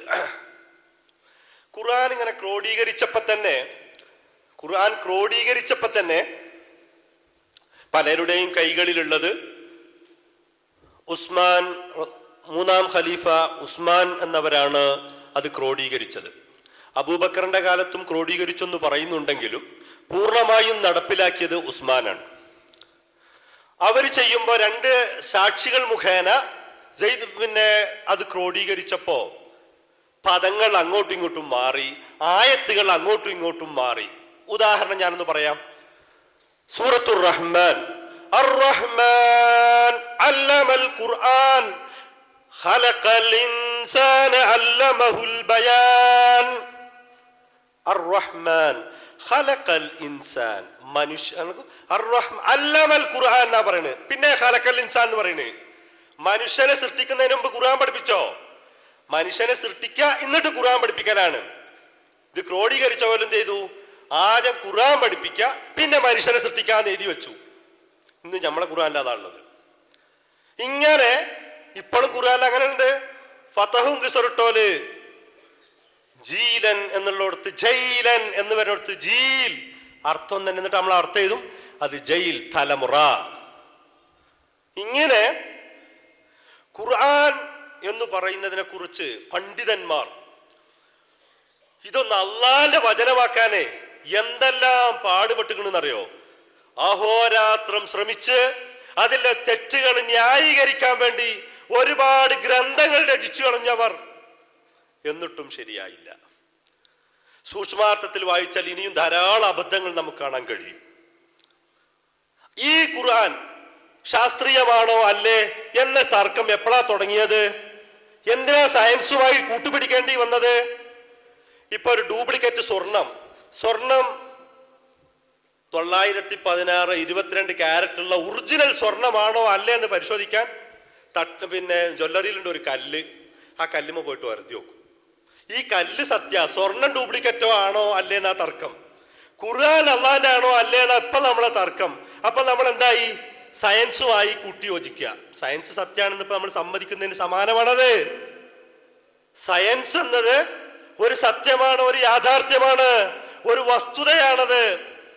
ഖുർആൻ സയൻസുമായിട്ട് ഒട്ടിച്ച് ചേർത്ത് ഖുർആൻ സയന്റിസ്റ്റുകൾ ഇജാസുൽ ഖുർആൻ എന്നൊരു ഓമന പേരുണ്ടാക്കിയത് ഖുർആനിന് സയൻസിന്റെ ഊന്നുവടിയുണ്ടെങ്കിലേ നിലനിൽക്കാൻ പറ്റൂ എന്നൊരു നിലപാടുണ്ടായത് കൊണ്ടാണ്. അല്ലെങ്കിൽ ഇതിനെ സയൻസിനെ കൂട്ടുപിടിക്കേണ്ട ആവശ്യം? സ്വയം നിലനിൽക്കാൻ കഴിയുന്നതിന് സയൻസിന് ആരുടെയും കൂട്ട് വേണ്ടല്ലോ. സയൻസിന് നിലനിൽക്കാൻ ഏതെങ്കിലും വേദഗ്രന്ഥങ്ങൾ വേണോ?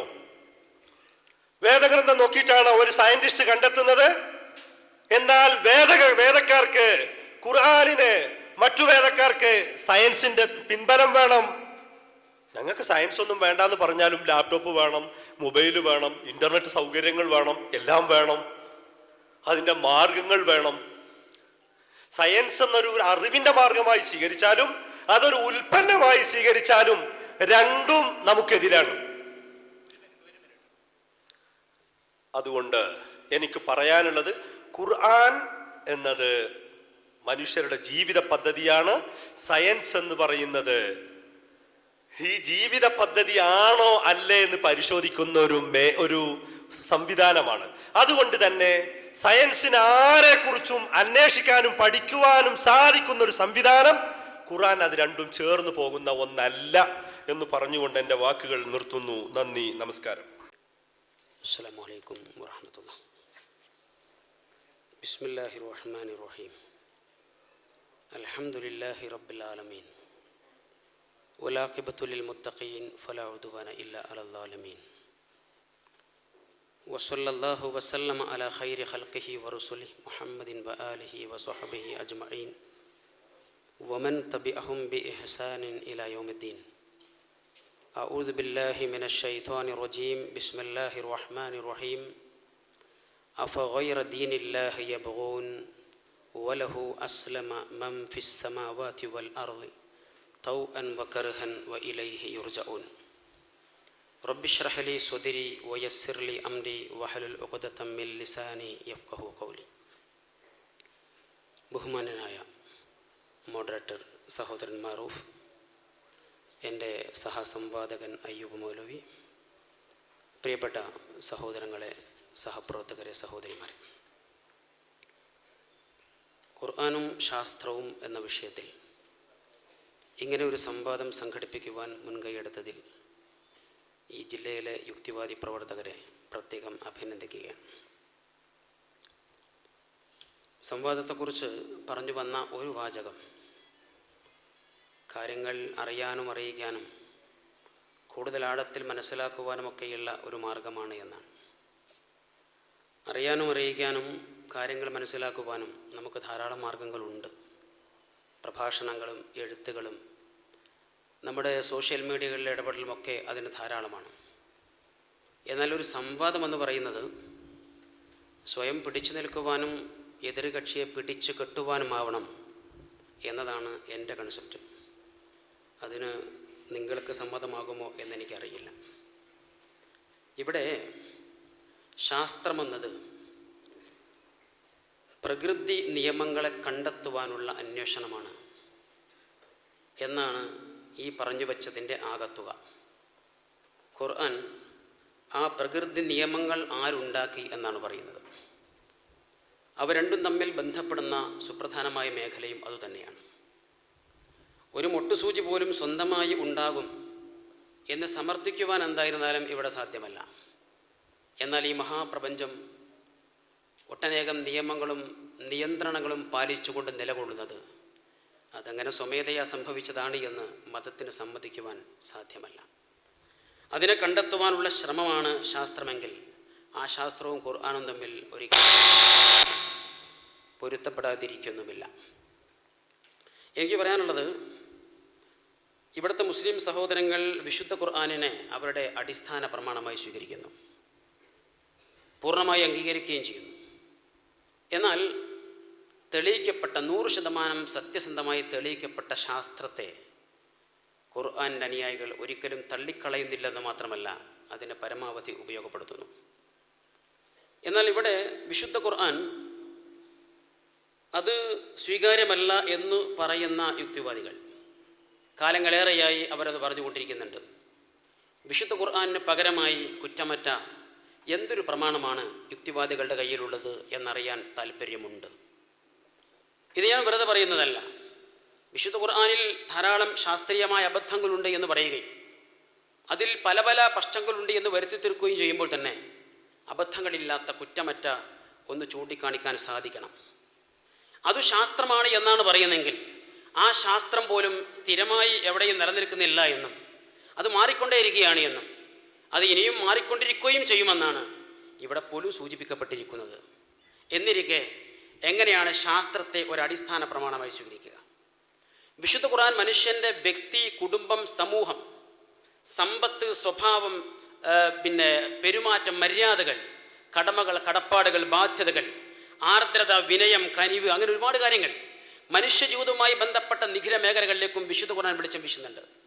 എന്നാൽ ശാസ്ത്രത്തെ മാത്രം ഡിപ്പെൻഡ് ചെയ്ത് മുന്നോട്ട് പോകുന്ന യുക്തിവാദി സുഹൃത്തുക്കൾക്ക് മനുഷ്യ ജീവിതത്തിൻ്റെ നിഖില മേഖലകളിലേക്കും വെളിച്ചം വീശുന്ന എന്തൊരു മാനിഫെസ്റ്റോയാണ് മുന്നോട്ട് വെക്കാനുള്ളത് എന്നാണ് ഞങ്ങൾക്ക് ആദ്യമായി ശ്രദ്ധയിൽപ്പെടുത്താനുള്ളത്. പിന്നെ സാധാരണ നമ്മൾ പറയാറുണ്ടല്ലോ, സ്വന്തമായി ഒരു ചെറ്റക്കുടിലെങ്കിലും ഉള്ളവനാണല്ലോ കൊട്ടാര സമാനമായ ഒരു വീടിൻ്റെ ന്യൂനതകൾ കണ്ടെത്താൻ ശ്രമിക്കേണ്ടത്. ആയുർവേദത്തെയും അലോപ്പതിയെയും ഹോമിയോപ്പതിയെയും തള്ളിക്കളയാൻ ശ്രമിക്കുമ്പോൾ പകരം ഒരു നാട്ടുവൈദ്യമെങ്കിലും ചൂണ്ടിക്കാണിക്കാൻ ഉണ്ടാവണം എന്നാണ് ഈ വിഷയത്തിൻ്റെ തുടക്കത്തിൽ എനിക്ക് പ്രത്യേകം ശ്രദ്ധയിൽപ്പെടുത്താനുള്ളത്. ഐൻസ്റ്റീൻ തൻ്റെ റിലീജിയൻ ആൻഡ് സയൻസ് എന്ന ടോപ്പിക്കിൽ അദ്ദേഹം പറയുന്ന ഒരു ഭാഗം, science without religion is learn, religion without science is blind എന്നാണ് അദ്ദേഹം എടുത്തു വച്ചിരിക്കുന്നത്. എന്ന് പറഞ്ഞാൽ ശാസ്ത്രം കൂടാതെയുള്ള മതം, മതം കൂടാതെയുള്ള ശാസ്ത്രം അപൂർവവും അന്ധതയുമാണ് എന്ന് അദ്ദേഹം വ്യക്തമാക്കുന്നുണ്ട്. അദ്ദേഹം പ്രവാചകനല്ല, ഒരു മതപ്രചാരണകുമല്ല, ശാസ്ത്രജ്ഞനാണ്. നമുക്ക് ആ ഭാഗം മനസ്സിലാവും. വിശുദ്ധ ഖുർആൻ ഇവിടെ അയ്യൂമൊലി സൂചിപ്പിച്ച പോലെ തന്നെ ശാസ്ത്രം പഠിപ്പിക്കാൻ വേണ്ടി വന്ന ഗ്രന്ഥമല്ല. പക്ഷേ തെളിയിക്കപ്പെട്ട 100% സത്യസന്ധമായി തെളിയിക്കപ്പെട്ട ഒരു ശാസ്ത്ര കൗതുകത്തിനും വിശുദ്ധ ഖുർആൻ ഒരിക്കലും എതിരുമല്ല. ആ തലത്തിൽ ഒരു വിഷയം പോലും ഇവിടെ സമർത്ഥിക്കുവാൻ ശ്രമിച്ചിട്ടുമില്ല. ഖുർആനും ശാസ്ത്രവും എവിടെയാണ് രണ്ടു ചേരി നിൽക്കുന്നത്? തെളിയിക്കപ്പെട്ട ഏതു ശാസ്ത്ര സത്യങ്ങൾക്കെതിരിലാണ് ഖുർആൻ സംസാരിക്കുന്നത് എന്നിവിടെ പറയാൻ ശ്രമിച്ചിട്ടില്ല. മറിച്ച് ഖുർആനിലെ ഗ്രാമർ മിസ്റ്റേക്ക് ഉണ്ട്, സ്പെല്ലിംഗ് മിസ്റ്റേക്കുകളുണ്ട്, അവിടെ ചില അർത്ഥ വ്യത്യാസങ്ങളുണ്ട്, തുടങ്ങിയിരിക്കുന്ന കാര്യങ്ങളാണ്. ഈ സംവാദത്തിൻ്റെ വിഷയം ഖുർആനും ശാസ്ത്രവുമാണ്. ഖുർആനിൽ എത്ര അബദ്ധങ്ങളുണ്ട് എന്ന് വേറെ പറയാം, അതിന് വിരോധമൊന്നുമില്ല. അബദ്ധങ്ങളുണ്ട്, പോരായ്മകളുണ്ട്, കുറവുകളുണ്ടെന്നൊക്കെ പറയാം. പക്ഷേ ഇന്ന ശാസ്ത്ര സത്യങ്ങളുമായി ഖുർആൻ പൊരുത്തപ്പെടുന്നില്ല, എതിരിട്ട് നിൽക്കുന്നു എന്ന് പറയാൻ സാധിക്കുമ്പോഴാണ് ഈ സംവാദം യഥാർത്ഥത്തിൽ ഒരു ആശയ സംവാദമായി മാറുന്നത് എന്ന് ഇവിടെ ചൂണ്ടിക്കാണിക്കേണ്ടി വരികയാണ്. നമുക്കറിയാം, വിശുദ്ധ ഖുർആൻ മുന്നോട്ട് വെക്കുന്നത് മരണാനന്തരമുള്ള ഒരു പുനർജീവിതത്തെ ലക്ഷ്യമാക്കി ഈ ജീവിതത്തിൻ്റെ നിയന്ത്രണ രേഖകൾ നിർദ്ദേശിക്കുന്ന ഒരു സാമൂഹ്യ ശാസ്ത്രമാണ് ഖുർആനിൻ്റെ ഇതിവൃത്തത്തിൻ്റെ സുപ്രധാന ഭാഗം. അതിൽ ഞാൻ സൂചിപ്പിച്ച പോലെ തന്നെ വ്യക്തിതലം തൊട്ട് അവൻ എത്തിച്ചേരുന്ന മുഴുവൻ മേഖലകളിലേക്കും കൃത്യമായി വെളിച്ചം വീശുന്നുണ്ട്, എല്ലാ തലങ്ങളിലും. അതുകൊണ്ടാണ് ഖുർആൻ ഇങ്ങനെ പറഞ്ഞത്, ഇന്ന ഹാദൽ ഖുർആൻ യഹ്ദി ലില്ലത്തി ഹിയ അഖ്വം വയുബശ്ശിറുൽ മുഅ്മിനീന അല്ലദീന യഅമലൂന സ്വാലിഹാത്ത് അന്ന ലഹും അജ്റൻ കബീറ. തീർച്ചയായും ഈ ഖുർആൻ അത് ഏറ്റവും ചൊവ്വായതിലേക്ക്, ഏറ്റവും നേരായതിലേക്ക് മനുഷ്യരെ നയിച്ചു കൊണ്ടിരിക്കുന്നു. അതാണ് ഖുർആന്റെ പ്രത്യേകത. മനുഷ്യ ജീവിതത്തെ അനിവാര്യമായ കാര്യങ്ങളാണ് ഖുർആൻ സംസാരിച്ചു കൊണ്ടിരിക്കുന്നത്. ഒരു കാര്യം ഇടക്ക് പറയട്ടെ, ഈ ഖുർആൻ 6-ാം നൂറ്റാണ്ടിലെ ഗ്രന്ഥമാണ്. പ്രകൃതിയാണെങ്കിൽ ഇവിടെ മാറിക്കൊണ്ടേയിരിക്കുകയാണ്. അതുകൊണ്ട് മാറിക്കൊണ്ടേയിരിക്കുന്ന ഈ പ്രകൃതിയിൽ 6-ാം നൂറ്റാണ്ടിലെ ഖുർആന് സ്ഥാനമില്ല എന്നാണ് സൂചിപ്പിക്കാൻ ശ്രമിച്ചത്. ഒരു കാര്യം ശ്രദ്ധയിൽപ്പെടുത്തട്ടെ, നമ്മൾ ജീവിച്ചു കൊണ്ടിരിക്കുന്ന ഈ ഭൂമി 6-ാം നൂറ്റാണ്ടിന് മുമ്പുള്ളതാണ്. 4.567 ബില്യൺ വർഷങ്ങൾക്ക് മുമ്പ് ഈ ഭൂമി ഉണ്ടായിട്ടുണ്ടെന്ന് വിശ്വസിക്കുന്നതാണ് നമ്മൾ. എത്ര പഴക്കമുള്ളതാ! ആ പഴക്കമുള്ള ഭൂമിക്ക് പഴഞ്ചനായി പോകുന്നുണ്ടോ? അതുകൊണ്ട് മാത്രം അത് മാറ്റിവെക്കേണ്ടതുണ്ടോ? അത് സ്വീകാര്യമല്ലെന്ന് പറയുമോ? നമുക്ക് ഭൂമിയുടെ വില വർദ്ധിക്കുകയാണോ അതോ കുറയുകയാണോ പരിശോധിക്കപ്പെടേണ്ടതുണ്ട്. നാം ശ്വസിക്കുന്ന വായു, നാം കുടിക്കുന്ന വെള്ളം, അനുഭവിക്കുന്ന സൗരോർജം, ഇതെല്ലാം മനുഷ്യൻ ചിന്തിക്കുന്നതിനെയും എത്രയോ അപ്പുറത്താണ്, അത്രയും പഴയതാണ്. ഒന്നും പഴയതായി എന്നതുകൊണ്ട് മാത്രം അത് പ്രായോഗികമല്ല എന്ന് പറയണമെങ്കിൽ അത് ശാസ്ത്രീയമായി തെളിയിക്കണമെന്നാണ് സൂചിപ്പിച്ചത്. വിശുദ്ധ ഖുർആൻ ഞാൻ സൂചിപ്പിച്ച പോലെ പാരത്രിക വിജയത്തെ ലക്ഷ്യമാക്കി മനുഷ്യ ജീവിതത്തിന്റെ നിഖില മേഖലകളും ഇടപെടുന്നു. ആ ഇടപെടുന്ന മേഖലകളിൽ ഏതെങ്കിലും ഒന്ന് ഈ കാലഘട്ടത്തിലും ശാസ്ത്രീയമായി പ്രായോഗികമല്ല എന്ന് തെളിയിക്കപ്പെടുമ്പോൾ മാത്രമാണ് ഈ വാദഗതി ഇവിടെ സാധൂകരിക്കപ്പെടുന്നത് എന്ന് ഞാൻ പ്രത്യേകമായി ശ്രദ്ധയിൽപ്പെടുത്തുകയാണ്. പിന്നെ ഖുർആൻ നൽകുന്ന ജീവിത ദർശനം ദൈവത്തിന്റെ അന്യൂനമായ നിദർശനമാണെന്ന് ബോധ്യപ്പെടുത്താൻ അത്ഭുതകരമായ ഈ മഹാപ്രപഞ്ചത്തിൽ അവൻ നൽകിയിരിക്കുന്ന അന്യൂനമായ നിയമവ്യവസ്ഥകളിലേക്ക് വിരൽ ചൂണ്ടുന്ന അടയാളങ്ങളായി ചില ശാസ്ത്ര സത്യങ്ങൾ ഖുർആൻ എടുത്തു വെക്കുന്നുണ്ട്. അതാണ് ഖുർആനിന്റെ ശാസ്ത്ര സമീപനം. അതാണ് ശാസ്ത്രം പഠിപ്പിക്കാനല്ല.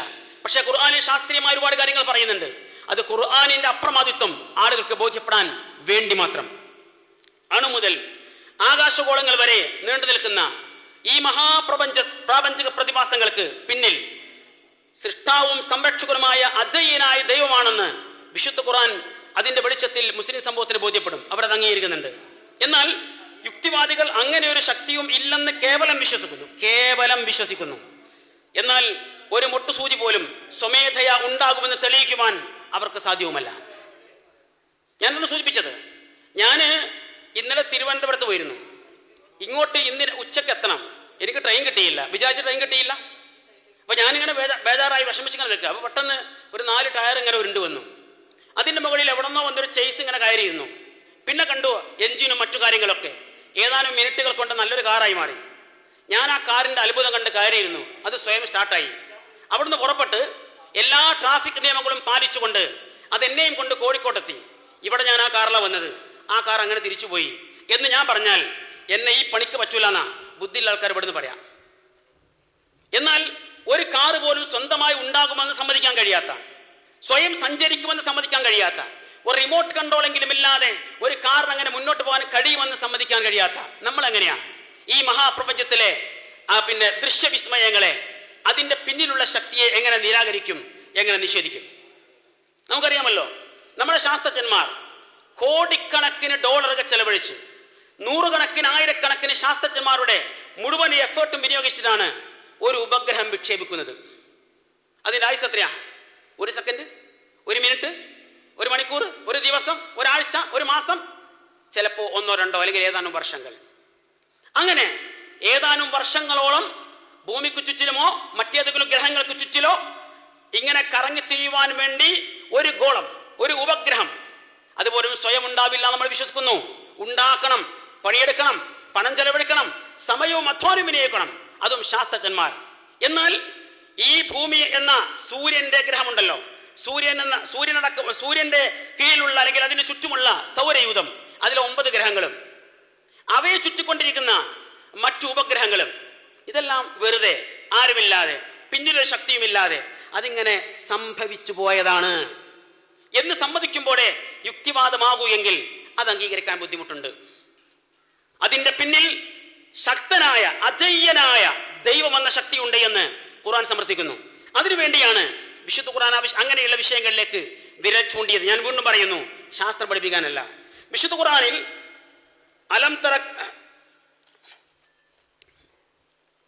അവലം യറല്ലദീന കഫറു അന്ന സമാവാതി വൽ അർള കാനതാ റത്ഖൻ ഫഫതഖനാഹുമാ എന്ന് പറയുന്ന ഭാഗം ഈ വാനലോകങ്ങളും ഭൂമിയുമെല്ലാം ഒട്ടിച്ചേർന്നതായിരുന്നു എന്നും എന്നിട്ട് നാം അതിനെ വേർപ്പെടുത്തുവാനുണ്ടാതി എന്നും സത്യനിഷേധികൾ നിരീക്ഷിക്കുന്നില്ലേ എന്ന് ഖുർആൻ ചോദിക്കുന്നുണ്ട്. അതേ ഖുർആൻ പറയുന്നത് വഇന്നാല മൂസിയൂൻ, ഈ പ്രപഞ്ചത്തെ നാം വികസിപ്പിച്ചുകൊണ്ടിരിക്കുകയാണ് എന്നാണ്. പക്ഷേ അവിടെ അവസാനിപ്പിച്ചില്ല. പിന്നീട് പറയുന്നത് ഗ്രന്ഥങ്ങളുടെ ഏടുകൾ ചുരുട്ടുന്ന പോലെ വാനലോകത്തെ നാം ചുരുട്ടിക്കളയുമെന്നാണ്. ഇതിൽ ആദ്യം പറഞ്ഞിരിക്കുന്ന 2 കാര്യങ്ങൾ, ഒരു ബൈനോക്കുലർ പോലും കണ്ടെത്തിയിട്ടില്ലാത്ത 6-ാം നൂറ്റാണ്ടിൽ പ്രപഞ്ച സൃഷ്ടിപ്പിനെയും വികാസത്തെയും കുറിച്ച് ഖുർആനിക പരാമർശങ്ങളെ ആധുനിക ശാസ്ത്രം അതിൻ്റെ നിരീക്ഷണ പരീക്ഷണങ്ങളോട് സാധൂകരിക്കുന്നുണ്ട് എന്നത് ഒരു വസ്തുതയാണ്. കേവലം ഒരു ഊർജത്തിന്റെ സമ്മർദ്ദ ഫലമായി ഉണ്ടായിരിക്കുന്ന ഒരു പൊട്ടിത്തെറി എന്ന് പറയുന്ന അല്ലെങ്കിൽ അത് ആ നിലക്ക് മുന്നോട്ട് പോകുന്നവരുടെ മുമ്പിൽ ഖുർആൻ പറഞ്ഞത് അത് പടച്ച റബ്ബാണ് അതിനെ സംവിധാനിച്ചതെന്നാണ്. അത് അംഗീകരിക്കുവാൻ ഖുർആൻ അംഗീകരിക്കുന്ന ആളുകൾക്ക് ബുദ്ധിമുട്ടുണ്ടാവുകയുമില്ല. എന്നാൽ ഭാവിയിൽ പ്രപഞ്ചം അതിൻ്റെ പ്രാഗ്രൂപത്തിലേക്ക് ചുരുട്ടപ്പെടാനുള്ള സാധ്യത തള്ളിക്കളയാനാവില്ലെന്ന് ഗവേഷകന്മാർ ഇന്നും നിരീക്ഷിക്കുന്നുണ്ട് എന്നത് നമ്മൾ മറക്കാതിരിക്കുക. പ്രപഞ്ചത്തിന്റെ ആവിർഭാവത്തിന് അവർ ബിഗ് മാൻ എന്ന് പേരിട്ടിരിക്കുന്നെങ്കിൽ ഇതിൻ്റെ ചുരുട്ടലിനെ കുറിച്ച് അവർ നൽകിയിരിക്കുന്ന പേര് ബിഗ് ക്രഞ്ച് എന്നാണ്. എന്ന് പറഞ്ഞാൽ ആ ഒരു തലത്തേക്ക് ശാസ്ത്ര ഗവേഷണങ്ങൾ മുന്നോട്ട് പോയിക്കൊണ്ടിരിക്കുന്നുണ്ട് എന്നാണ് അതിൻ്റെ അർത്ഥം. മാത്രമല്ല, ഇങ്ങനെ ആധുനിക കാലഘട്ടത്തിൽ മാത്രം ശാസ്ത്ര ഗവേഷകന്മാർ നിരീക്ഷിച്ച ഒട്ടനേകം വിഷയങ്ങൾ 6-ാം നൂറ്റാണ്ടിലെ ഒരു അറബിക്കോ അനറബിക്കോ ഒരിക്കലും നിർവചിക്കുവാനും നിർണയിക്കുവാനും സാധ്യമല്ലെന്നും അത് വിശുദ്ധ ഖുർആനിന്റെ അപ്രമാദിത്വം ബോധ്യപ്പെടുത്തുകയാണ് ചെയ്യുന്നത് എന്നും നമുക്ക് മനസ്സിലാക്കാൻ സാധിക്കും. വിശുദ്ധ ഖുർആൻ ഇവിടെയെല്ലാം ഖുർആൻ അതിൻ്റെ കൂടെ പ്രപഞ്ചമെന്ന ഒരു ഖുർആൻ എന്ന ഗ്രന്ഥത്തിന്റെ പുറമെ പ്രപഞ്ചമെന്ന ഒരു വലിയ ഗ്രന്ഥത്തെ വായിക്കുവാനും അതിനെക്കുറിച്ച് ആലോചിക്കുവാനും ചിന്തിക്കുവാനും ആവശ്യപ്പെട്ടുകൊണ്ടിരിക്കുന്നുണ്ട്. ബുദ്ധി, യുക്തി, ചിന്ത, പരീക്ഷണം, ഗവേഷണം, നിരീക്ഷണം തുടങ്ങി മനുഷ്യർക്ക് മാത്രം ദൈവം നൽകിയ മഹത്തായ അനുഗ്രഹങ്ങളെ ഏറ്റവും നന്നായി ഉപയോഗപ്പെടുത്തുവാൻ വിശുദ്ധ ഖുർആൻ അടിക്കടി ആവശ്യപ്പെട്ടുകൊണ്ടിരിക്കുന്നുണ്ട്. സൃഷ്ടാവ് മാത്രമേ യഥാർത്ഥ സംരക്ഷകനാവൂ എന്ന് പഠിപ്പിക്കുന്ന ഖുർആൻ അത് ബോധ്യപ്പെടാൻ സൃഷ്ടികളെ കുറിച്ച് പഠിക്കുവാനും ആ പഠനം മനുഷ്യൻ എന്ന സൃഷ്ടിയിൽ നിന്ന് ആരംഭിക്കുവാനും ആഹ്വാനം ചെയ്തുകൊണ്ടാണ് ഖുർആനിന്റെ അവതരണം തന്നെ ആരംഭിക്കുന്നത്. ഇഖ്റ ബിസ്മി റബ്ബിക്കല്ലദീ ഖലഖ് ഖലഖൽ ഇൻസാന മിൻ അലഖ്. അവിടെ സൃഷ്ടാവിന് മാത്രമേ രക്ഷിതാവാൻ കഴിയുകയുള്ളൂ എന്നും ആ രക്ഷിതാവായ സൃഷ്ടാവിനെ തിരിച്ചറിയുവാൻ സൃഷ്ടികളെ കുറിച്ച് പഠിക്കണമെന്നും ആ പഠനം മനുഷ്യൻ എന്ന സൃഷ്ടിയിൽ നിന്ന് ആരംഭിക്കണമെന്നുമാണ് ഖുർആൻ ആവശ്യപ്പെടുന്നത്. എന്നാൽ നമുക്കറിയാം, ഒരു മൈക്രോസ്കോപ്പ് പോലും കണ്ടെത്തുന്നതിന് മുമ്പ് ആയിരക്കണക്കിന് വർഷങ്ങൾക്കപ്പുറത്ത് മനുഷ്യ സൃഷ്ടിപ്പിന്റെ അതിസൂക്ഷ്മമായ സങ്കീർണമായ വിവിധ ഘട്ടങ്ങളിലേക്ക് വിശുദ്ധ ഖുർആൻ വെളിച്ചം വീശുന്നുണ്ട്. അതുകൊണ്ടാണ് ലോകം കണ്ട പല ശാസ്ത്ര ഗവേഷകന്മാർക്കും ഇസ്ലാമിലേക്കുള്ള വഴി എളുപ്പമായത്. ഡോക്ടർ കീത്ത് മൂറിനെ പോലെയുള്ള, മോറിസ് ബുക്കായെ പോലെയുള്ള ആളുകൾക്ക് ഇസ്ലാമിനെ കുറിച്ച് പഠിക്കുവാനും വിശുദ്ധ ഖുർആൻ അത് ദൈവിക ഗ്രന്ഥം തന്നെയാണ് എന്ന് സമർത്ഥിക്കുവാനും പ്രയാസമില്ലാതെ പോയത് ഖുർആനിന്റെ ഈ വീക്ഷണങ്ങളാണ്.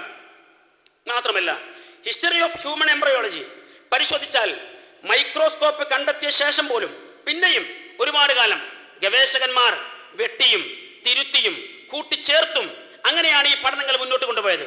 17-ാം നൂറ്റാണ്ടിൽ വരക്കപ്പെട്ട ബീജത്തിന്റെ ചിത്രം നമുക്കിവിടെ ഒന്ന് കണ്ടു നോക്കാം.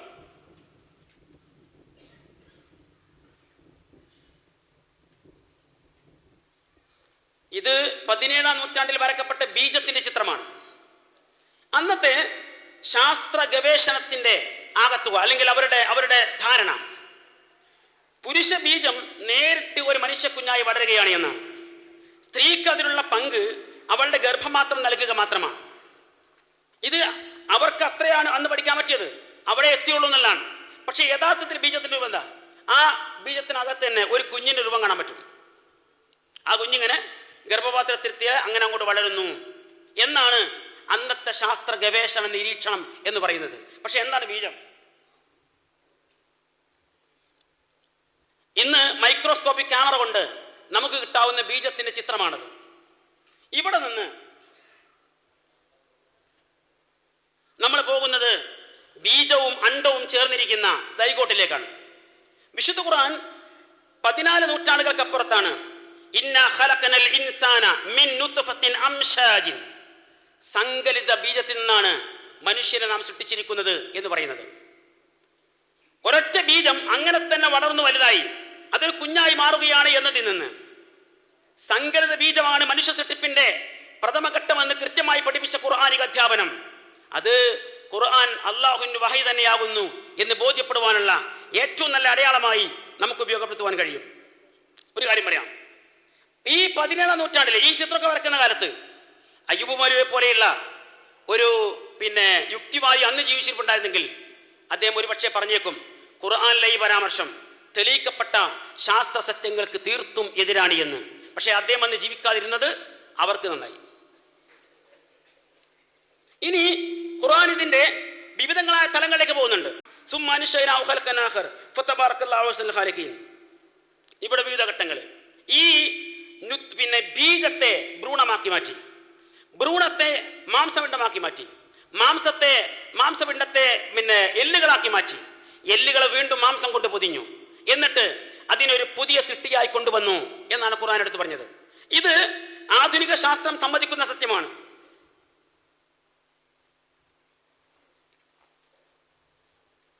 അലക്ക് എന്ന പദത്തിന് 3 തരത്തിലുള്ള അർത്ഥങ്ങളാണ് നൽകപ്പെട്ടിട്ടുള്ളത്. അതിലൊന്ന് അട്ട എന്ന നീരട്ട, ലീച്ച് എന്ന് പറയും. ആ രൂപത്തിലുള്ള അരക്കിന്റെ ചിത്രമാണ്, ഭ്രൂണത്തിന്റെ ചിത്രമാണ് നിങ്ങൾക്ക് കാണാൻ കഴിയുന്നത്. ഒന്ന്.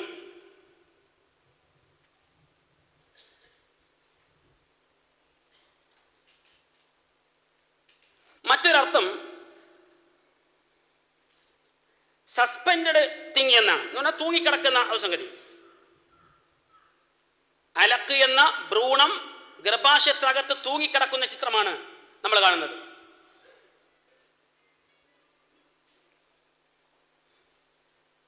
മൂന്നാമത് മറ്റൊരർത്ഥം കൂടിയുണ്ട്, ബ്ലഡ് ക്ലോട്ട് എന്നാണ് മൂന്നാമത്തെ അർത്ഥം അലക്കിന്. ഈ ഭ്രൂണാവസ്ഥയിൽ അതിലുള്ള ഏറ്റവും പ്രധാനപ്പെട്ട ഘടകം രക്തം തന്നെയാണ് എന്ന് ശാസ്ത്രം തെളിയിച്ചിരിക്കുന്ന സത്യമാണ്. ഈ തലങ്ങളിലേക്ക് ഖുർആൻ അതിനെ കൊണ്ടുപോകുന്നു. അലക്കത്ത് എന്ന പദമാണ് ഉപയോഗിച്ചത്. ഇത് എല്ലാം കൂടി ചേർന്നിരിക്കുന്ന അതിൻ്റെ ഒരു രൂപമാണ് നമ്മൾ കാണുന്നത്. ഈ പറയുക എല്ലാ അർത്ഥങ്ങളും ഉൾക്കൊള്ളുന്ന ഒരു രൂപം.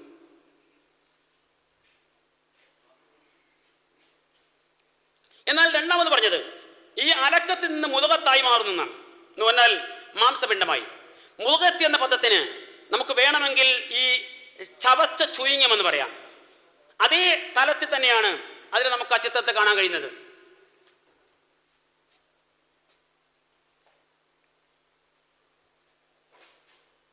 ഇതിൽ നിന്നാണ് പിന്നെ എല്ലുകൾ രൂപീകരിക്കപ്പെടുന്നത്. ഈ അവസ്ഥയിൽ നിന്നാണ് എല്ലുകൾ മാറി വരുന്നത്.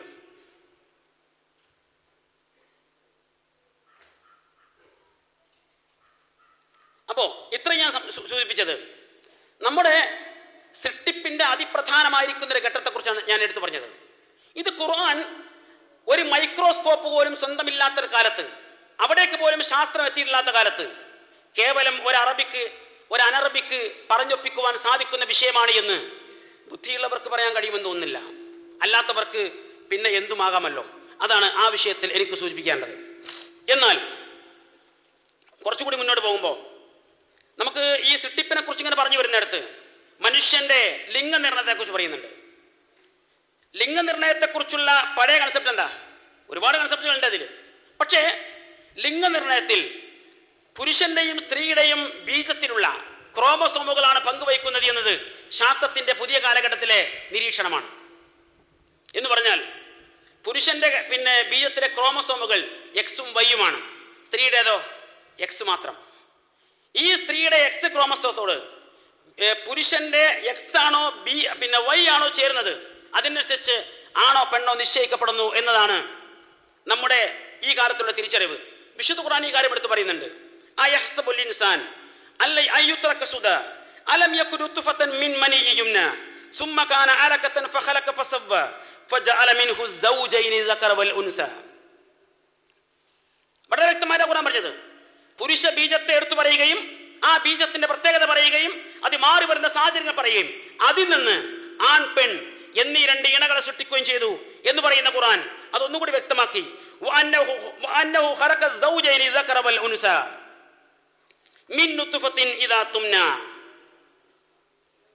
ശ്രവിക്കപ്പെടുന്ന ബീജത്തിൽ നിന്ന് സ്ത്രീ പുരുഷൻ എന്നീ രണ്ടു ഇണകളെ സൃഷ്ടിച്ചു എന്നാണ് ഖുർആൻ എടുത്തു പറയുന്നത്. ഇവിടെ ആയിരക്കണക്കിന് സഹസ്രാബ്ദങ്ങൾ കൊണ്ട് കോടിക്കണക്കിന് മനുഷ്യന്മാർ ഈ ഭൂമിയിൽ കടന്നുപോയി, ആണും പെണ്ണുമൊക്കെ ആയിട്ട്. എന്നാൽ ഓരോ ബീജവും അണ്ടവും പരസ്പരം ചേരുമ്പോൾ അതിൽ ഈ അണ്ടത്തോട് ബീജത്തിലെ എക്സ് ആണ് ചേരേണ്ടത്, വൈ ആണ് ചേരേണ്ടത്, ഇത് പെണ്ണാണാവേണ്ടത്, ഇത് ആണാണാവേണ്ടത് എന്നതാ തീരുമാനം ആരുടേതായിരിക്കും? ശാസ്ത്രം ഇത് കണ്ടെത്തിയിട്ടേ ഉള്ളൂ. പക്ഷേ ശാസ്ത്രത്തിന് അവിടെ ഒന്നും നിർവഹിക്കാനുണ്ടായിട്ടില്ല. ഖുർആൻ അവിടെയാണ് ഇതിന്റെ പിന്നിൽ അള്ളാഹുവാണ്, പടച്ചറപ്പാണ് എന്ന് വ്യക്തമാക്കുന്നത്. അതിനുവേണ്ടിയാണ് ഈ വിഷയങ്ങൾ പഠിപ്പിക്കുന്നത്. അതുപോലെ തന്നെ മനുഷ്യന്റെ രൂപനിർണയം. അയ്യൂബ് മൗലവി അദ്ദേഹത്തിന്റെ രൂപമുണ്ട്, മാറൂഫിന് അദ്ദേഹത്തിന്റെ രൂപമുണ്ട്, എനിക്ക് എൻ്റെ രൂപമുണ്ട്, നമുക്ക് ഓരോരുത്തർക്കും രൂപമുണ്ട്. ഈ രൂപനിർണയം എങ്ങനെയാണ് സംഭവിക്കുന്നത്? നമുക്കറിയാം, നമ്മുടെ ഈ ഒരു ബീജമാണെങ്കിലും അണ്ടമാണെങ്കിലും അവ അർദ്ധകോശങ്ങളാണെങ്കിൽ പോലും ആ ഓരോ അർദ്ധകോശങ്ങൾക്കും ഒരു പൂർണ്ണ മനുഷ്യനായി വളരാൻ ആവശ്യമായിരിക്കുന്ന ജനറ്റിക് ഇൻഫർമേഷൻസ് അതിനകത്തുണ്ട്. എന്നാൽ ബീജവും അണ്ടവും ഒന്നായി ചേരുമ്പോൾ പുരുഷ ബീജത്തിലെ ജനറ്റിക് ഇൻഫർമേഷനിൽ നിന്ന് ചിലത് ഡോമിനന്റ് ചെയ്യും, ചിലത് റിസസീവ് ആവും. എന്ന് പറഞ്ഞാൽ ചിലത് ആധിപത്യം നേടും, ചിലത് സ്വയം പിൻവാങ്ങും. അതുപോലെ തന്നെ സ്ത്രീയുടെ അണ്ടത്തിൽ നിന്ന് ചില ജനറ്റിക് ഇൻഫർമേഷനുകൾ ആധിപത്യം നേടുകയും ചിലത് പിൻവാങ്ങുകയും ചെയ്യും. അങ്ങനെ രണ്ടും കൂടി ചിലത് പിൻവാങ്ങുന്നു, ചിലത് ആധിപത്യം നേടുന്നു. അതുകൊണ്ടാണ് ഒരു പുതിയ രൂപം ഉണ്ടാകുന്നത്. കുഞ്ഞു വരുമ്പോൾ ചില ഭാഗങ്ങൾ അത് ഉപ്പാനെ പോലെ ഉണ്ടാവും, ചിലത് ഉമ്മാനെ പോലെ ഉണ്ടാവും. ഈ രൂപമാറ്റത്തിന്റെ പിന്നിൽ ഇതാണ് നമുക്കറിയാം. പക്ഷേ ബീജത്തിലെയും അണ്ടത്തിലെയും ഈ ജനിതക വിവരങ്ങളിൽ നിന്ന് ഏതാണ് ആധിപത്യം സ്വീകരിക്കേണ്ടത്, ഏതാണ് പിന്മാറേണ്ടത് എന്ന തീരുമാനം ബീജത്തിന് സ്വയം ഉള്ളിലുണ്ടായതാണോ? അതല്ല ഖുർആൻ പറയുന്ന പോലെ അത് ദൈവികമാണോ? അതുമല്ല, അതങ്ങനെ അങ്ങ് സംഭവിച്ചു പോയതാണ് എന്നാണോ? എനിക്ക് പറയാനുള്ളത്, അയ്യൂബ് മൗലവി ഈ രൂപം പ്രാപിച്ചത് അദ്ദേഹത്തിന്റെ സ്വയം ഇഷ്ടപ്രകാരമല്ല. അദ്ദേഹമായി മാറിയിരിക്കുന്ന ബീജത്തിന്റെയും അണ്ടത്തിന്റെയും സ്വയം ഉൾവിളിയുമല്ല. എങ്ങനെയോ അങ്ങനെ ആയിപ്പോയതാണ് എന്ന് പറയാൻ നിർവാഹവുമില്ല. മറിച്ച് അദ്ദേഹത്തിന് ഈ രൂപം നൽകിയത് അദ്ദേഹത്തെ സൃഷ്ടിച്ചിരിക്കുന്ന ദൈവമാകുന്നു എന്ന് വിശുദ്ധ ഖുർആൻ വെളിച്ചത്തിൽ പറയുന്നു. ഹുവല്ലദീ യുസബ്ബിറുക്കും ഫിൽ അർഹാമി കൈഫ യശാ. അവനാണ് മാതാവിന്റെ ഗർഭാശയത്തിൽ വെച്ച് ഒരു കുഞ്ഞിന് അവൻ ഉദ്ദേശിക്കുന്ന രൂപം നൽകുന്നത് എന്ന് ഖുർആൻ വ്യക്തമായി എടുത്തു പറയുന്നുണ്ട്. അപ്പോൾ ഇവിടെ ഇങ്ങനെയുള്ള വിഷയങ്ങളിലേക്ക് വിശുദ്ധ ഖുർആൻ കൊണ്ടുപോകുന്നു. ഒരുപാട് കാര്യങ്ങൾ ഇത് സംബന്ധമായി നമുക്ക് മനസ്സിലാക്കാൻ കഴിയും. തീരുന്നില്ല.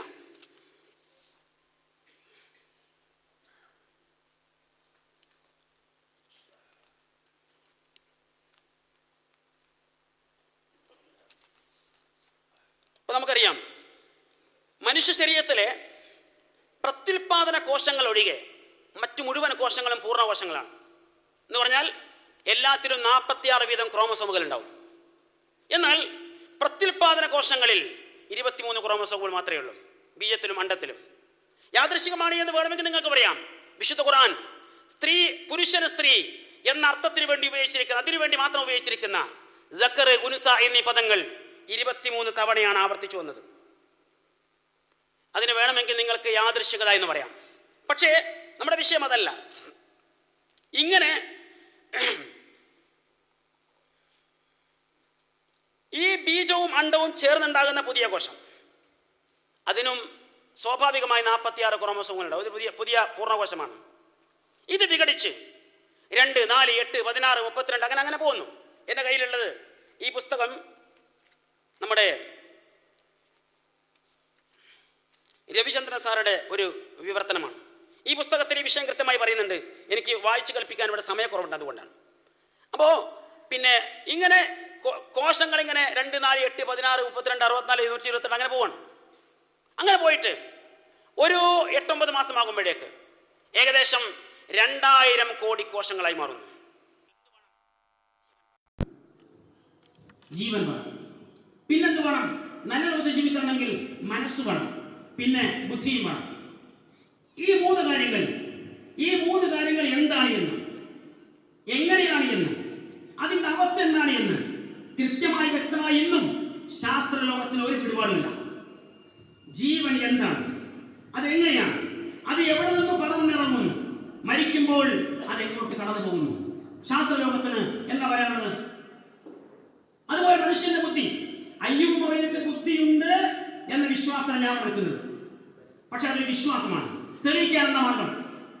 അയ്യൂബ് മൗലവി സ്വന്തം ബുദ്ധിയെ കാണുകയോ കേൾക്കുകയോ തൊടുകയോ രുചിക്കുകയോ മണക്കുകയോ ചെയ്തിട്ടുണ്ടോ?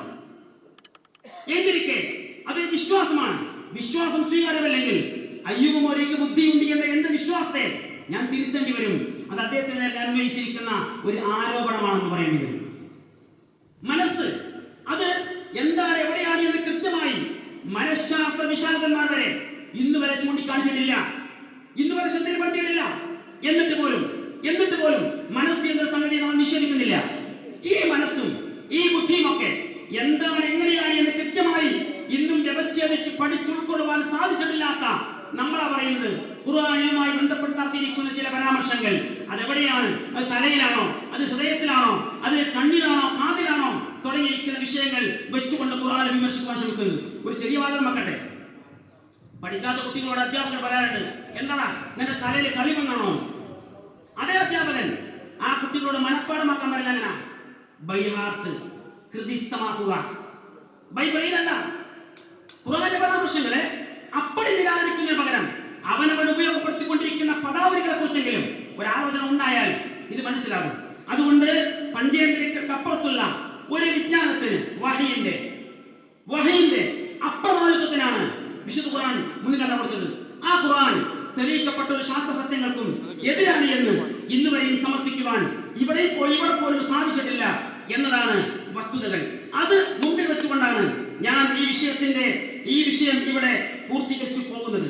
ഞാൻ എനിക്ക് സൂചിപ്പിക്കാനുള്ളത്, നമുക്കറിയാമല്ലോ ഇവിടെ പിന്നെ ഖുർആനും അതുപോലെ ഖുർആനുമായി ബന്ധപ്പെടുത്തിയ ചില സംഗതികൾ, അതിങ്ങനെ പിന്നെ എന്താ പറയാ വൈരുദ്ധ്യങ്ങള് അല്ലെങ്കിൽ പിന്നെ അർത്ഥലോപങ്ങൾ എന്നൊക്കെ പറഞ്ഞ് കുറെ കാര്യങ്ങൾ സൂചിപ്പിച്ചിട്ടുണ്ട്.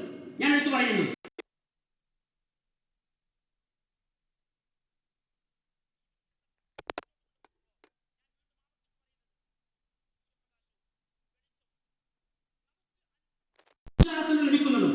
രാവും പകലും ഋതുഭേദങ്ങളും അനുഭവിക്കാനാവുന്നതും ഭൂമിയും സൂര്യനും തമ്മിലുള്ള അകലം, ഭൂമിക്ക് സ്വയം കറങ്ങുവാനും സൂര്യന് ചുറ്റും കറങ്ങുവാനുമുള്ള വേഗം, ഭൂമിയുടെ അല്പം ദീർഘവൃത്താകൃതിയിലുള്ള അവസ്ഥ എന്നതുകൊണ്ടൊക്കെയാണ്.